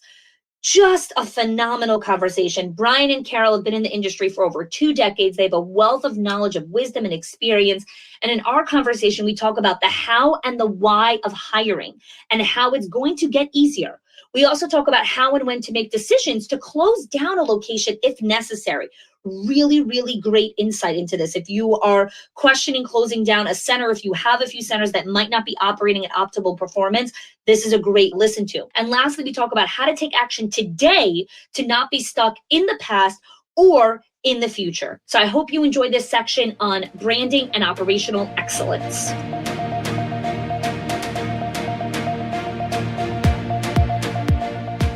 So I'd love to kick us off with you telling us a little bit about the trends or some of the best practices of what's happening in the landscape of early childhood, specifically when it comes to branding, and not just branding, but brand equity in general in the market. Yeah, well, thanks for the question. And in a lot of ways, I don't like talking trends as much as I like talking to what are the basics that people are focusing most on right now. I like to tell all of my companies, just you never want to be that guy that's saying go back to the basics. If you are that guy, then you have failed in a major way. You got to get back to the fundamentals. And to me, branding is completely fundamental, and it has to be fundamental to who you are. So, but as we talk about that, what are the biggest things that I see across the country, visiting thousands of schools? Where do the focuses need to be, and what are we focusing on? Let me talk about the market real quick. Is that you really have, over the last 5 years, the big behemoths in childcare are taking over and buying up the mom and pops. You have private equity that is taking over. So you really have these large groups that have entered all of our marketing, all of our marketplaces. And some of them are excellent at telling their brand story and of sticking to their branding, and some are not. And so to me, if I'm talking to regional owners or single unit owners or, smaller market small business owners, I'm going to say, how are you competing with these big guys from a brand standpoint? And so, if the trend that I see that we need to be on top of is, can you tell your brand story without giving a tour? So could you have no directors there? And when the parents came in for a tour, you just said, yeah, come on in, walk around. My building, my signage, my people, my uniforms, my print materials, that will tell my story for me. Wow. And how many people would you sign up if there was nobody there to tell your story? I got chills when you said that. I think that's a really intentional question for people to sit with. Because we think of storytelling as someone actually physically telling a story, verbally communicating and telling a story, but your brand, your entire physical building and the people, the way they show up, the way they're dressed, the way they're interacting with the kids, the way everything tells your story. So I just think that's a really powerful mindset shift. Yeah. And, maybe we'll get into later, like kind of a little bit of how you do that. But sure. Really the part to scare people into doing the right thing is, hey, what would your building look like and how would your story be told on a Saturday? And I know you're not asking for what to do yet, but, yeah. I would say first step is walk into your building on a Saturday. You not be the person that closes on a Friday. Go in Saturday morning and what do you see? Take the blinders off of when there's people there and things are being used, et cetera. And how many signs are posted incorrectly? How many light bulbs are out? Is there signage that talks about your curriculum in a compelling way? Are your unique differences being told in a visual way? Or is it just you're counting on a great salesman? And don't get me wrong, I'm a big believer in great tours and great directors, because directors are the engine that makes our industry go. But you have to have more than that in today's world, because, if you walk into let's just say a Primrose, their story's going to be told. Their branding's going to be consistent. Their standards are consistent. And, that's what you're competing against in a lot of these markets. And I'm not saying that's who you want to be, but I'm saying that's who you're competing against. So in this world where private equity and these large groups are buying things up and they're the behemoth, what's your advantage? Well, your advantage is that whatever your unique differences are your advantage, but also your advantage, you can move faster, you can be more consistent, and you, the owner, can be in those buildings every day, establishing and keeping those brand standards. Yeah. So when we look at 2023, and again, depending on who you are, some people obsessively watch the news cycle of the doom and gloom, and some people don't watch the news cycle at all. And so I'd love to hear from your vantage point, what are some of the projections as we enter 2023 that childcare owners should know about and start looking at? Look, I will first give financial kind of look at things, and then I want to talk about kind of what to do with branding from the brand side of things. Number one, the economy's pulling back. There's no ifs, ands, or buts about it. The economy's pulling back a little bit.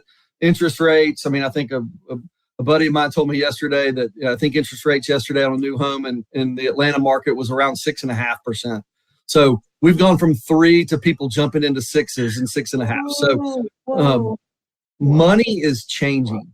And money over the next year and a half is going to be harder to get to borrow, right? So money's going to be more expensive, right? You're paying a higher interest rate for the money you get, and it's going to be harder to get. The standards to get it are going to be a little bit harder than they were a year ago. That being said, how do we position ourselves to gain market share and to be the very best through this little bit of a downturn? Maybe that's what I want to think about. Number one, most of our childcare owners are on this. There's grant money everywhere. There's still grant money everywhere, all over the place. You need to be maximizing what you get. I would highly suggest that most of the states that have quality rated systems and tiered reimbursements based on your star ratings or whatever that you may have in your state, I would prioritize getting the highest star rating you can get from your state. That's going to maximize the amount of grant money and things that you can get. So financially speaking, I would be looking towards that. From a brand standpoint, I can personally attest, I bought my first set of centers starting in 2009 on the back end of the downturn. And I was buying great buildings that had huge heydays where they were crushing it, that were dead, that I was buying for pennies on the dollar. And that was because they ignored what their brand was. No matter how tight things get right now, you need to be setting aside 3 to 5% of your cash for future capital improvements. You have to continue to invest in your building. For instance, I mean, have you been into a Starbucks or a McDonald's or a Chick-fil-A, these behemoth retail brands that are out there? Have you gone in and seen their buildings not attended to or their brand standards not there? I mean, they are constantly, every 5 years, completely redoing their building to bring it up to brand standards. And that's how they keep the market share. That's how they're the behemoth. Now, we're not looking to be most of us on this call are not looking to have 1,000 units, right? Yeah. But in your market, that's who you're competing with. You need to be that good. So you need to be setting aside cash so that you can be reinvesting in the brand that you need to be. So if it's me, and y'all, I think you know Kathy Ligon, right? Of course, she's one of the guests on the forecast. Oh, good. Well, Yeah. Hopefully I can steal some of her thunder, but the hopefully, and she'll tell you that when things are bad, in the economy or people's outlook aren't as positive, and the outlook in America, the people aren't super thrilled about the economy right now. Nope. When the outlook's bad, I get happy, Why? personally, because I know there's opportunity. I know my competitors are scared to spend money. They're scared to invest it.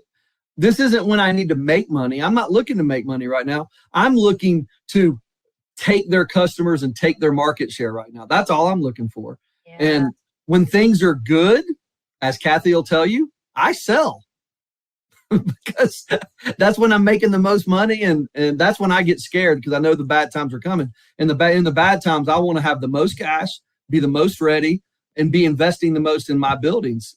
If you look out there right now across, have you been out to eat lately?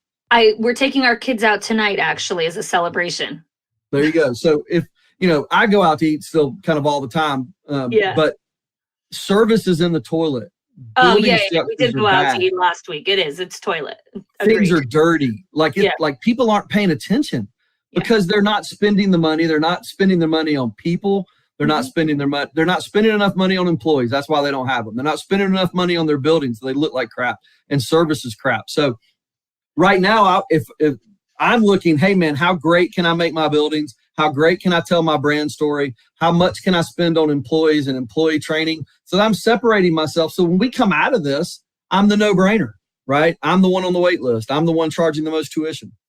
There's something really powerful in what you're saying here that I just want to help the listeners kind of pull from what you're saying, in that in times of plenty, you understand that there's a circle of life, right? The time of plenty doesn't last forever. There's a cycle. The economy goes in cycles. And so you've really structured your brain to focus on, in times of plenty, I sell so I can build cash reserves because, the contraction is coming and I want to make sure I have the most cash so that I can have the most reserves. And this is just a complete flip where a lot of owners are not thinking like this. And so I appreciate this insight because while we are in a down right now, the down doesn't last forever, right? We always have to remember that it does come back up again. So let's go into some practical steps that our owners can do over as we go into 2023 and really the next 18 months, right? Because a lot of economists are really forecasting kind of this downturn for the next 18 months or so, and then it slowly starts to pick back up again. So what are some practical steps that you recommend our owners do during this time period? And obviously not everything all at once, but what are some of the steps that they could be doing over this time period? Well, so if we're looking at the entire brand and at what we're going to do kind of in order, the first thing I would do is that you really need to do a brand survey on yourself. So the first thing, if I'm going to go back, I'm going to turn all the way back and go to what I said in the beginning. Get in your building on a Saturday when no one's there and pretend you're a customer and see if you would sign up at your building. I think no excuses either. Don't go, well, so-and-so didn't stay to close last night, blah, blah, blah. You need to walk through with your eye and go, God, that looks bad. That needs to be painted. This floor needs to be done. Man, we need a sign over here. Like, how are they going to know about our great after school program? How would they know walking through your building how great your after school program is? So each of those things, and it needs to be, you need to spend a few hours on that. Is each thing on the playground done right? How's your landscaping? Are your flowers fresh?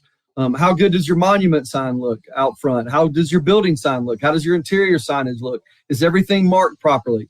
Which teachers are performing on their classrooms and have learning objectives posted and have, can you see what activities were done that week in that classroom when you go in there? You're going to know what your brand is. So if I walked in your building on a Saturday, just me personally, would I enroll in your building?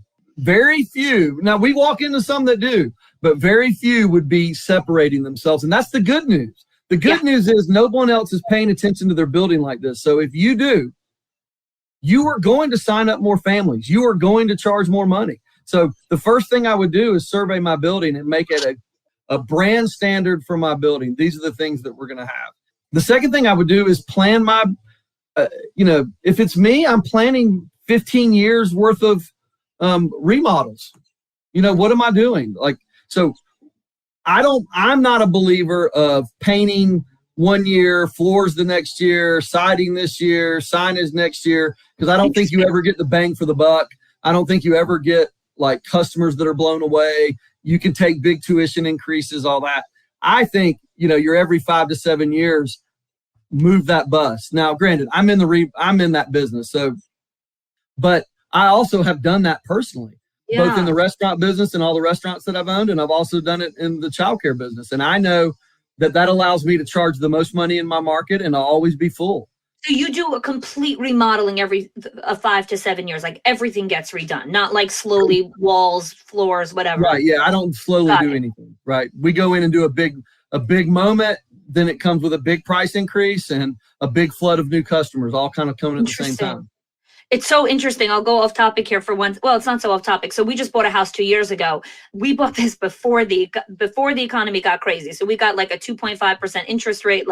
We lucked out. But anyways, when we bought our house, my husband and I made a commitment that we were only going to do one big thing in the house a year. So every year we were going to choose one big project that we wanted to do in the house. So last year we did bookshelves. This year we're doing closets that are starting next month. So that's what we're doing in our house. Once a year, we're doing something, a big hoopla that we're splurging on. So it's just interesting to hear your perspective on, from a school, and obviously business and branding is different than my personal home, do a giant remodeling. You need a massive amount of cash flow to do that, which is why most people don't do that, because the amount of cash you need to do that is huge. Well, I don't think you need the cash flow. I'm a fan of, and that's a great point. That's what scares most people into not doing well, that's what I was thinking first. Where are you going to get all that cash? Yeah. So let's just say you had, I don't know, for an average 10,000 square foot school, you had a $300,000 number to do the remodel that you want, right? Sure. And maybe this year we're not doing the playground, but we know we're going to do those and we're going to do that in 5 years. That'll be a part of the next one, right? So 5 years from now. So $300,000, let's just say, hopefully you've got 20% of that, 60 grand, something like that. Got it. Let's say you go borrow 240. Got it. Okay. So you got it's kind of like a down payment. You put a percentage of it and then I got it.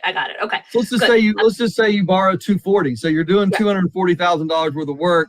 You finance that over 5 to 10 years. You really have a nothing burger of a payment. Sure. That you only need 2 more kids to pay for it. Got it.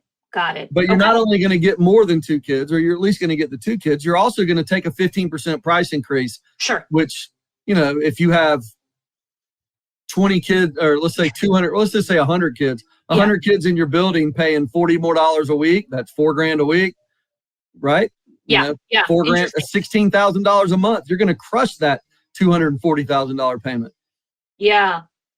So I want to kind of bring everything full circle in. The last thing I really would love to hear from you, because you've been in the industry so long and you're working on this a lot, the mindset. I think your mindset is very resilient. You really, really look at good times and bad times from a perspective that's really aligned with it's all going to be good. It's all going to work out.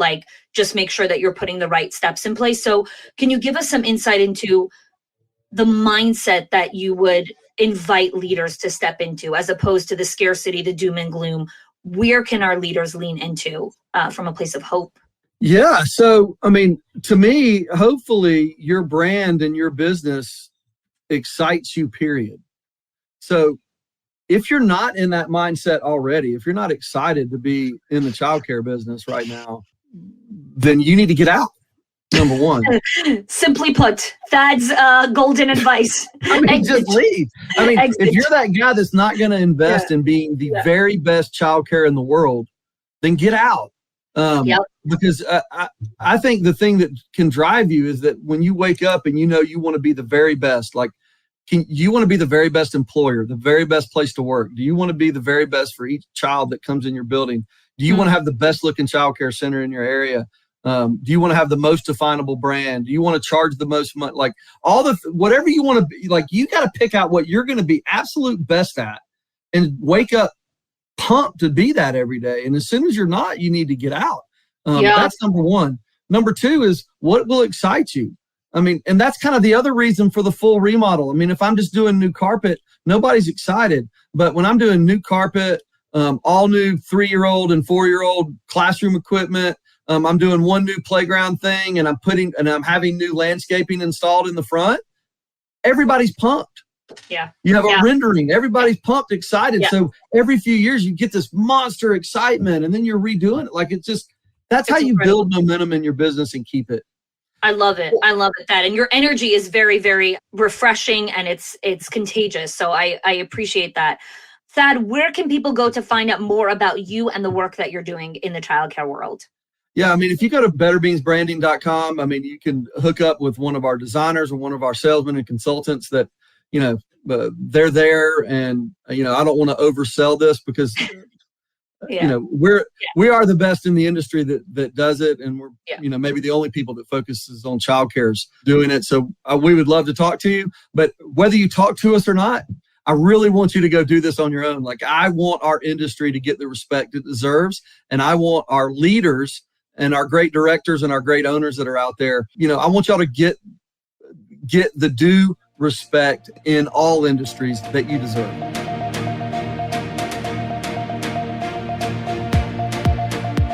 So I'd love to kick us off over here for you to share with us, what are some of the trends that you are currently seeing, Brandy, in the early childhood landscape? One of the most, I think, impactful trends that I'm seeing is that daycare owners across this United States are using departmentalization to really grow their business and institutions. And we really didn't see this in small businesses before. Me coming from the public school district, I was very used to being broken up into departments. And for me, I saw it as a natural progression. So I would say from about year 2, we've been using departments, and everybody was looking at me like I was crazy. Like, because I don't know about you, but most of the owners that I know, they're like the be all, end all. And now we're finally getting more owners that have directors. But most of us who own centers, we were not just the owner, but we were the director. We were the curriculum coordinator. We were the transportation coordinator. We were the parent enrollment specialist. All of these small departments that could have been broken off was housed in one brain. And I think that that's so dangerous. I love this. So in corporate, this is like common practice, right? There's departments everywhere. You go into any Walmart. I was actually just in the ER on Monday from heat exhaustion. I'm doing a lot better. A heat stroke, actually. That's how hot it is here in Florida, even if you're drinking. But what I was fascinated about when I think of an ER or any hospital, there are these departments, right? Like, this person takes out the garbage. This person is the technician. This person takes out the IV drip. This person does, every single one has a very specific job. And then in childcare, it's one big stew pot. Like, everyone does everything. So and this is wrong. Yes, it is, right? And, it was funny because when we were waiting, hours and hours to finally get discharged, my husband's like, I think I know why they create these departments. And I'm like, why? He's like, I think that if everyone had to do everything, you would get so burnt out from literally just answering questions like, oh, you need, no, go talk to this person. I'm not even answering your question. Go talk to the technician. And I think this is so relevant to what we're talking about today, Brandy, because so much of the burnout and exhaustion and fatigue comes from this. So you sound like you've been a spy on the wall in my classes. That's what I'm preaching. If you don't want to be exhausted, you have to what I call share the cape. Okay, because I know you're a superhero. Hashtag share the cape. Here we go. Hashtag share the cape.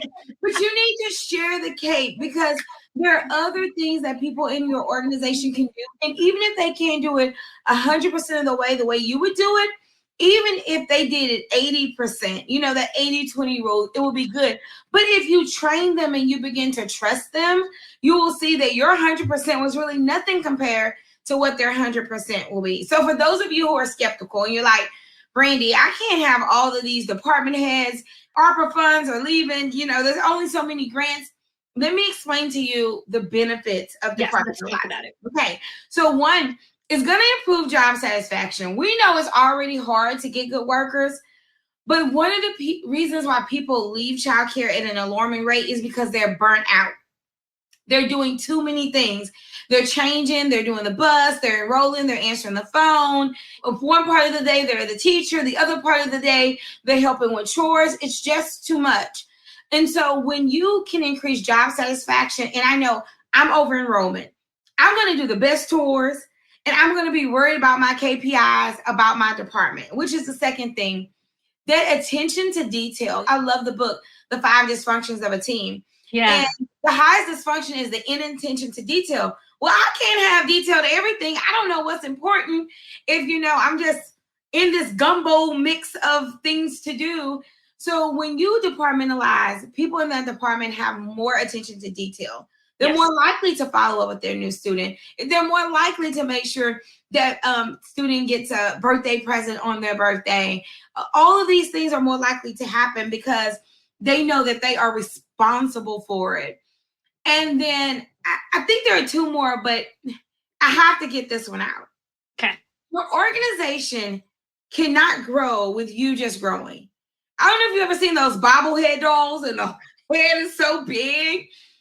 A lot of us are creating bobblehead childcare centers, right? Where we're so many hashtags. Hashtag share the cape. Hashtag bobblehead business. Brandy, I'm loving this.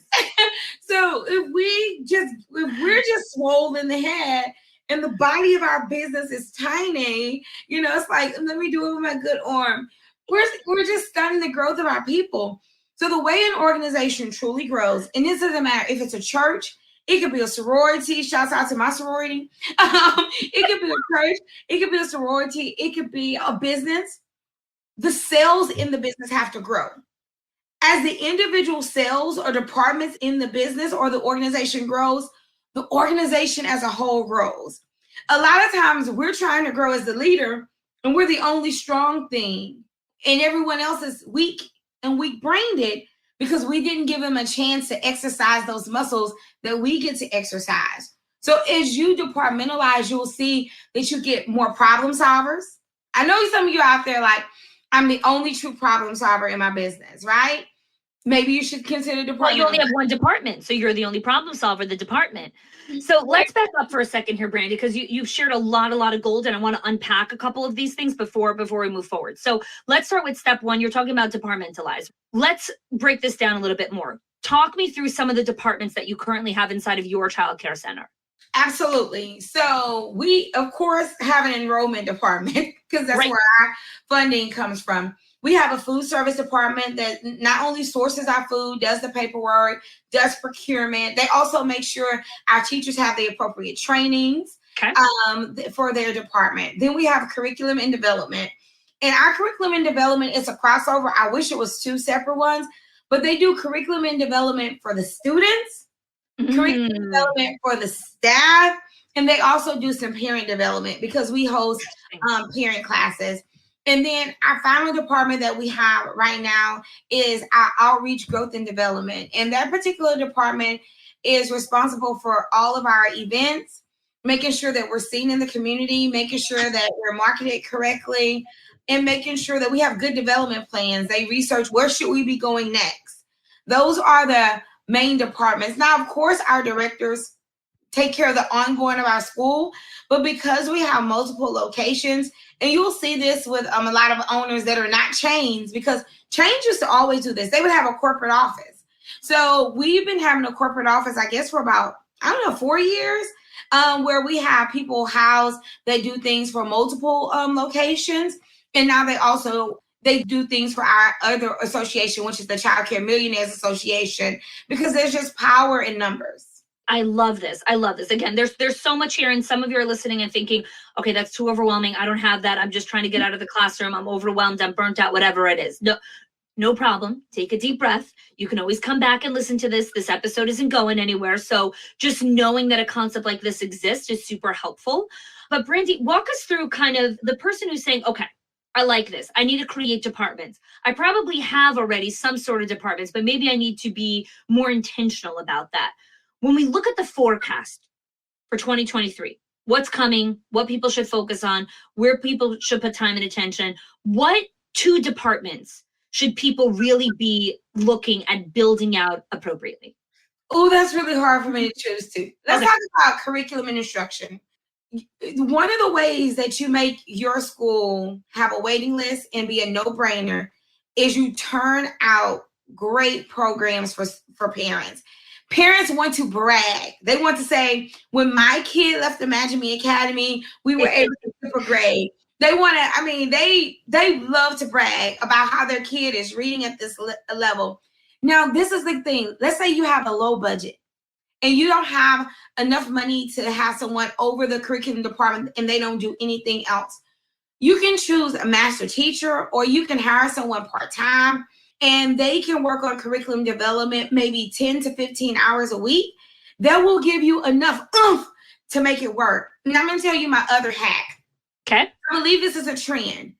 Using other people's resources that they're selling. Like, I'm not saying steal it, buy it. My good girlfriend, LJ of Little STEM Academy, I'm not a STEM person. I'm a math person, but I'm not science and technology. Our school uses her STEM kits, and we do virtual learning with them. So we literally have our teachers log into her virtual learning.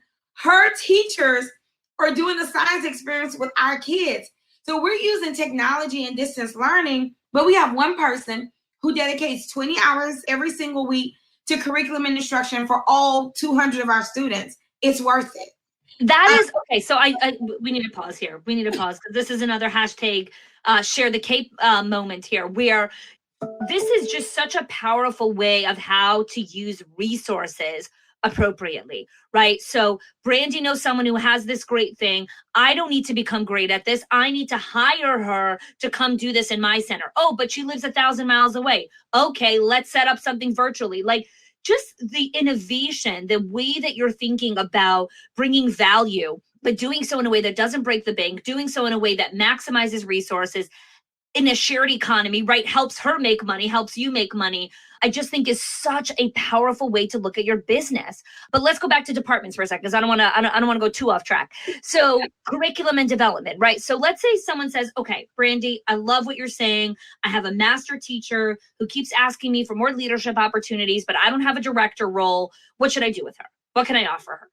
So I started with a teacher as well, and now we outsource it, and she works with a person who has helped us develop a specialized curriculum. Start by allowing them to duplicate some of the great things they're doing in their own classroom across the board. She can start modeling lessons for other teachers, pulling like exemplar lessons to show teachers like, hey, this is an exemplar lesson, or this is how we show off student work. This is how you create portfolios. The things that she's naturally doing well, she can begin to train and duplicate in your other classrooms just across the building. That takes no extra money. And for her, it comes natural. It's an extension of what he or she already does. And then those people that do good in their classroom, they implement the things that we buy. So really, you just really want people to help you implement the tens and twenties of thousands of dollars worth of materials that you bought. That's just the starting point. I love this. I love this. So powerful. So Brandy, what are some of very specific action steps that you recommend our owners and directors who are listening to this do? You know, there's so much information out there. There's so much going on in the news cycle. There's a lot happening, and leaders want direction. We want clarity. We want as little ambiguity as possible. So walk us through just a little bit of what we could do that could create some clarity, some peace, some hope. Yeah. So I'm my favorite 4-letter word in the world is SWOT.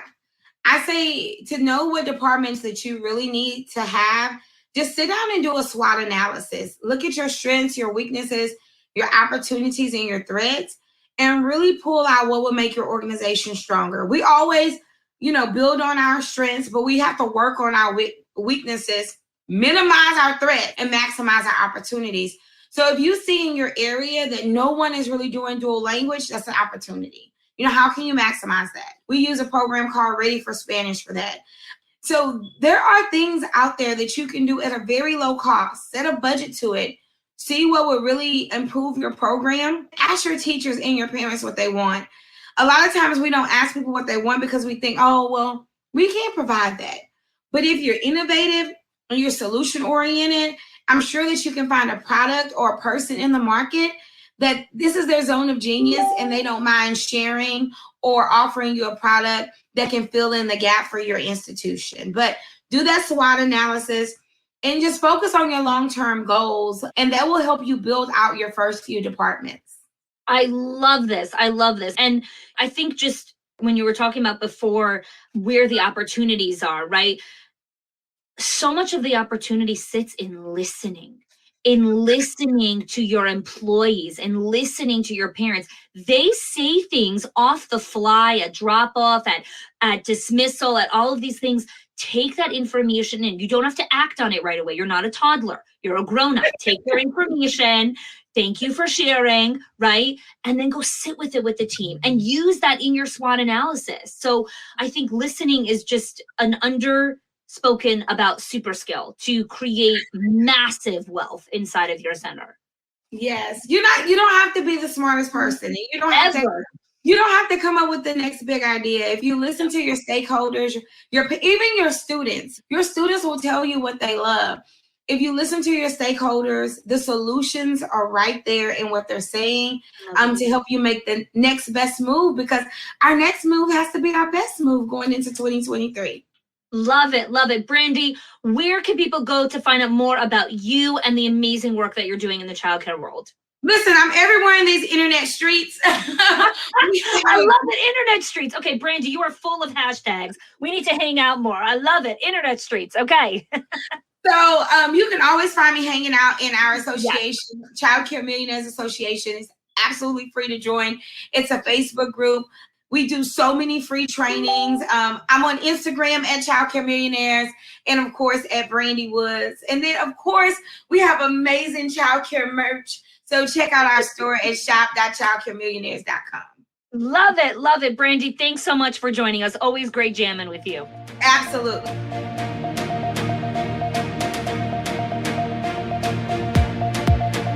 Brian and Carol, what are some of the trends or kind of what you're seeing in the landscape right now in the childcare world?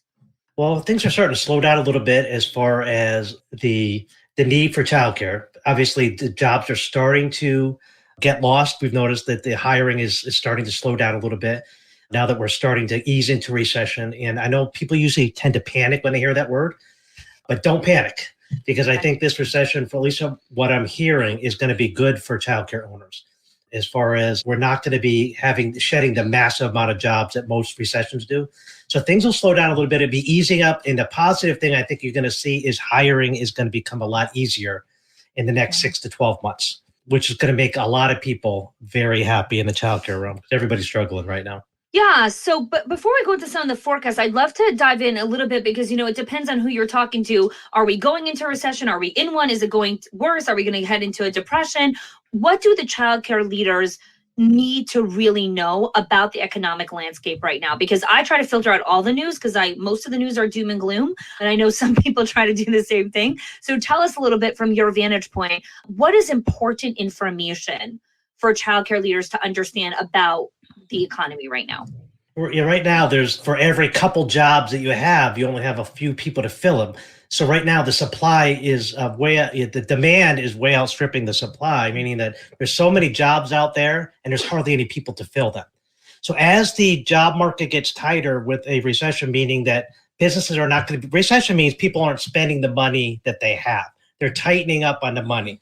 So that it's actually a period of negative growth in the economy. I just happen to know these things. I used to be in politics, so I know that well, you've also been through many cycles of the economy, so you've seen this before. Right, and recessions have always been a positive for us, so we've always used it as an opportunity.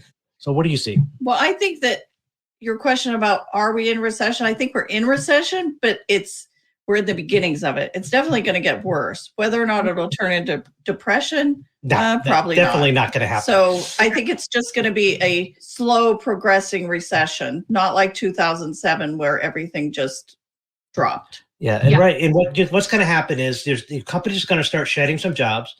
You're going to see people being able to take lower wage jobs, which, obviously we're in that category. People are going to be saying, okay, instead of, maybe the school teacher job that I can't get, I'm going to take a job at a childcare center.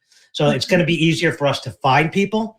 People are also going to be, motivated to work because the government handouts that have been coming so readily are going to stop during a recession. They can't have that spending.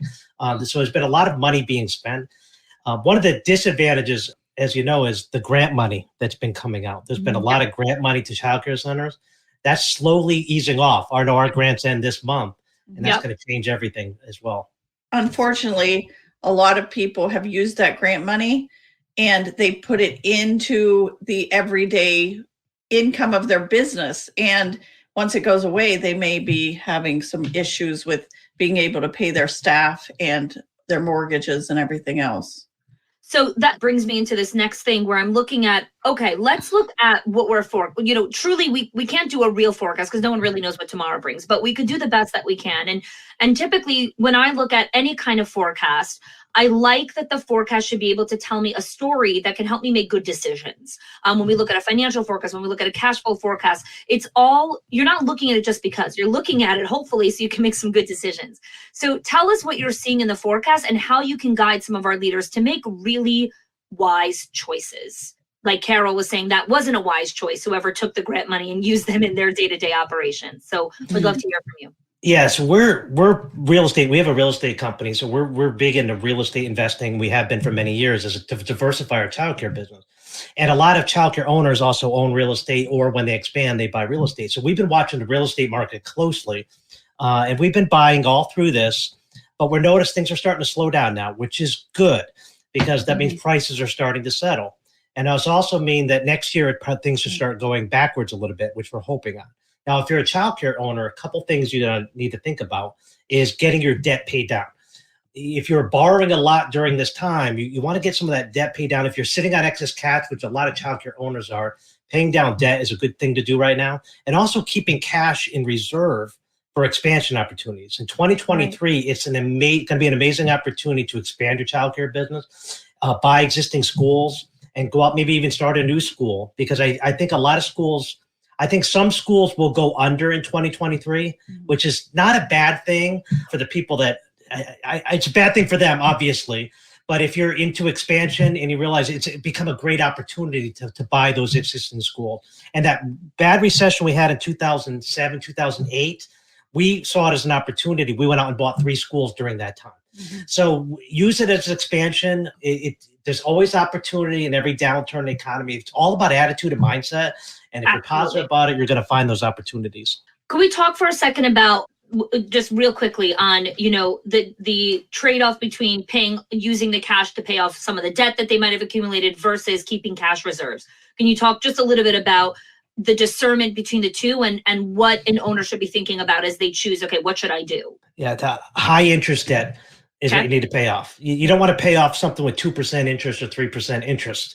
That'd be foolish because you're just not. You want to be anything that has revolving line of credit. Maybe you had to borrow some money that's at 7, or a credit card that has 17% interest. You got to get that thing paid off because the interest is killing you. And so look for things that you can pay down. I call it just wasted money because interest is. I haven't paid interest in I think 12 years, Once I realized that just, it's kind of stupid to enrich the credit card companies when they'll give you rewards for using them if you don't pay any interest. And American Airlines credit card that I have pays me thousands of dollars a year, and I don't pay any interest. So it's a freebie. Yeah. But anything high interest pay off. Yeah. Anything over 7%, get that thing paid off. Yeah, get it off. Awesome. Thank you for that. So let's look at the forecast. Like, what are you're looking at it, the recession is a good time, but there's a lot of people that are looking at this and really full of a lot of fear and worry. So can you walk us through both sides of it? Like, from a forecasting perspective, where is some of the opportunity and where do people really need to tighten their belts a little bit or just think a little bit more conservatively because free cash ain't coming anymore? Like, we're done. Well, I would say people need to just, first of all, like you said, tighten their belts a little bit in ways that they can, but they have to try to put maybe a little bit extra away each month, just in case there's a time in the near future where, they may not have enough to make payroll, that they have that extra cash to pull back on. And also, like Brian said, opportunities that may come up. So I would just say you really need to look at your spending and where you can cut things. Like, there's several things. I mean, something small that we did is during COVID, we got rid of paper towels and we have hand dryers. Saved us an amazing amount of money just on not buying paper towels. So if you look at your budget and look at every little line item and look at everything you might be able to cut out just to be able to put a little bit more away every month. Another thing is have reserves or have access to reserves. One thing we've always done is had a home equity line of credit that we could tap in times of trouble. And always max it out. You don't use it. A home equity line, it's a revolving credit that you pay zero interest on and you use it when you need it. And we've had to tap into that a couple times over the last 20 years in times where, to float payroll or things got tough. And you temporarily borrow money from yourself and you pay yourself back. And having the most money you can access available to need it in an emergency will give you that peace of mind. So if something happens and you need to make payroll, you're not panicking and your employees will get paid, which is the most important thing. They get paid first. And absolutely. Another big thing is if you are very worried about this, don't let your employees know. Yes. Really. I mean, a lot of owners do that. Their employees see their stress about what's going to happen. And then they hit the door. And they hit the door because they're going to go get that job while they can. It's a bad situation. Yeah. So interesting. We were talking about like going through each item on the budget. My husband and I implemented this maybe a year ago. Once a week, 1 week a month, we actually don't go buy groceries. We work from whatever's in the house. So we'll buy any fresh vegetables if we need something fresh. But we use what's in the house. It's amazing how much you can accumulate when you have 4 kids, how much stuff ends up in the pantry. And we cook from whatever's in the house. And it has been super fun, creative, and has significantly cut our grocery bill. So again, just using those kind of creative ideas is so helpful in tightening the budget. Okay. Yeah, go ahead. Oh, I was just going to say we actually did that at our centers for an entire week last year. Nobody had to buy hardly any groceries except, like you said, fresh fruits and vegetables. Everything else, they looked at what was in the pantry and the freezer and made up their own meals. I love that. And again, we have so much fun with the kids. I'm like, all right, we got chips, beans, and this. Someone make a dinner. This is what we got. So it's fun. So tell us, what are some of those real practical action steps that with owners that have limited time, limited attention, what could they be doing right now to really prepare themselves for what the next 12 to 18 months are really going to look like in this world? Oh, I would say, first of all, you need to take a good look at your business and your administrative structure. Make sure that everybody that you have on your payroll is actually doing 40 hours worth of work. First of all, make sure you're not too top heavy. And because honestly, when a recession hits, it's easier to cut from the top because they're not the ones watching the kids. So if you can look at that, there may be some things that you can change for that. Yeah. And a lot of times when things get really tough, then it's amazing how tight you can get that belt. But the secret is to try to get that belt tight before you need to get it tight. Yes. Or at least find where the savings is before you need to use it. Right. You don't want to be in panic mode looking for savings. You want to try to find it now. And obviously, with everybody being short-staffed, if you're top-heavy on your admin team, those people could always transition into working in the classroom as well, which most people are anyway. But just be looking for waste. Again, during tough times, we always tend to shrink the waste. But when things are good right now, we tend to be spending. People are spending probably a lot more money than they should right now. And I think the time to start tightening is now, while things are still good, because you don't want to go into panic mode. We never panic. It's a lifestyle. I look at saving as a lifestyle, right? We can't only save or tighten the belt when things get hard. Like saving and being disciplined with our financials and how we look at things is a lifestyle. It's a choice. It becomes like this habit, right? Mike Michalowicz always says profit is a habit. So I love that. What else do you recommend? Keep a good mindset. Smile. Let's talk about that. Yeah, just when things are down, I mean, some of the best opportunities you have in our business were in the worst times financially. And some of the worst times in financial part of our marriage has been the time where we've grown the most. So it's going back and looking at the worst times in life and realizing, you know what, maybe it's not so bad and you can get through it. Things happen. And, we had to close a school once. It just was not performing. And would we look at it as a negative? No, I'm not going to keep a center open that's not making money and not profitable. And you know what? You don't hit a home run every time you go up at bat. You don't have to keep schools open that are not performing and not making enough profit. It's okay to close a school. Some people think it is failure. It's not failure. You just found a place that doesn't work. And not all centers work in all locations. It's just go find a center, go find a different location that works better. Could we unpack this mindset a little bit more? Because I think people are going to have to make some of these hard decisions around profitability of a specific location, or if they should go do expansion at their current location or go acquire another center. What are some of either the mindset or the things that an owner should be thinking about when they're like, you know what, maybe I should go do an expansion or an acquisition or merge with this center over there? What are your long-term goals? That's what I always go in there. So, Carol and I always sit down every couple of years and we do long-term, we do short-term, we do short-term more often, but we look at our long-term goals. So we should always know where you're going to be 5 and 10 years. So if your long-term goals, you want to have 7 centers and you have one, well, you have to put an expansion plan in place. Mm-hmm. And do you want to do 1 center a year for 7 years, or do you want to do 7 in 1 year and then pull your hair out, probably die of a heart attack in year 2, because it's a lot of work. Trust me, I know somebody who did it. It's a lot. So you have to have a plan. Without a plan, you're never going to go. And you got to have capital too. You can't just do it with zero money. If you're going to have a minimum, probably a 10%, if SBA funds you.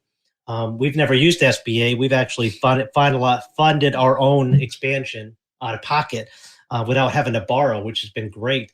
And there are going to be amazing opportunities out there, but you have to have a plan in place first. And goal setting is so important. You can't just say, I think I'm going to go expand. You'll never do it, because tomorrow will never come. Tomorrow never comes. It's always tomorrow. And some people are always living for tomorrow or living for yesterday. They're always looking in the past, or always looking in the future, and never living for today. So today, set a plan in motion, and then every day start working towards that goal. And I'm telling you, you could have, if you want, you can go from 0 to 100 schools in 20 years. Or you could be happy with one. There's nothing wrong with owning one school. You don't have to expand. Just do that one the best you can. Yeah. I love that. Know your goals, and know your values, right? Like you might not be the person or ambitions that wants 100 centers or 30 centers or whatever it is, and is just so happy with their 1 amazing or 2 amazing locations. So I appreciate you sharing this perspective, because I think the winning mindset really comes from knowing what you want to win at. Brian and Carol, where can people go to find more about the work that you're doing in the childcare world? Yeah, childcaregenius.com is where we have a podcast, and we just love to get information out to people and help. And we love you, honey. Thanks so much for spending time with us today. Thanks so much for joining me. This was so special. I really enjoyed connecting with you both. You bet. Well, that's a wrap for the 2023 ECE forecast, experts, predictions, and trends for what's coming in 2023. Creating this podcast series, interviewing each expert, all of the work that goes into putting together a massive series like this one, which combined is over 3.5 hours of incredible content and training for you all, has been just one of the really joys of my life during this quarter and putting this together.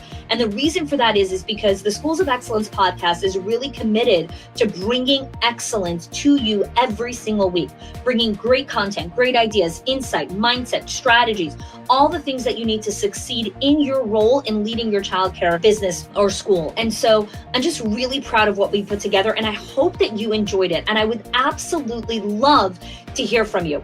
If you can take a moment and rate and leave us a review on iTunes and just let us know how you enjoyed this podcast series, or if you enjoyed some other podcast episodes, we'd love to hear from you. Reviews help other school leaders find out about the Schools of Excellence podcast. So if you've enjoyed this and found value and want to share the joy and spread it with other people, rating and leaving us a review really helps other leaders find out about it. The other thing I want to share with you is all of the links that any of the experts shared is all inside of the show notes of every single episode. So if you listen to a particular expert in part 1 or part 2, and you're looking for any of the references or resources that they shared, definitely check the show notes. You can find that in any of the apps where you listen to your podcast, or on our Schools of Excellence website, where the entire show notes episode page is. All of the links are inside there as well. So you could definitely check that out as well.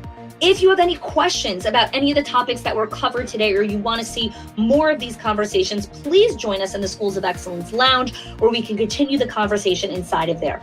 Thank you so much for joining us for the 2023 ECE forecast. Really appreciate you joining us every single week, and I hope to see you next week.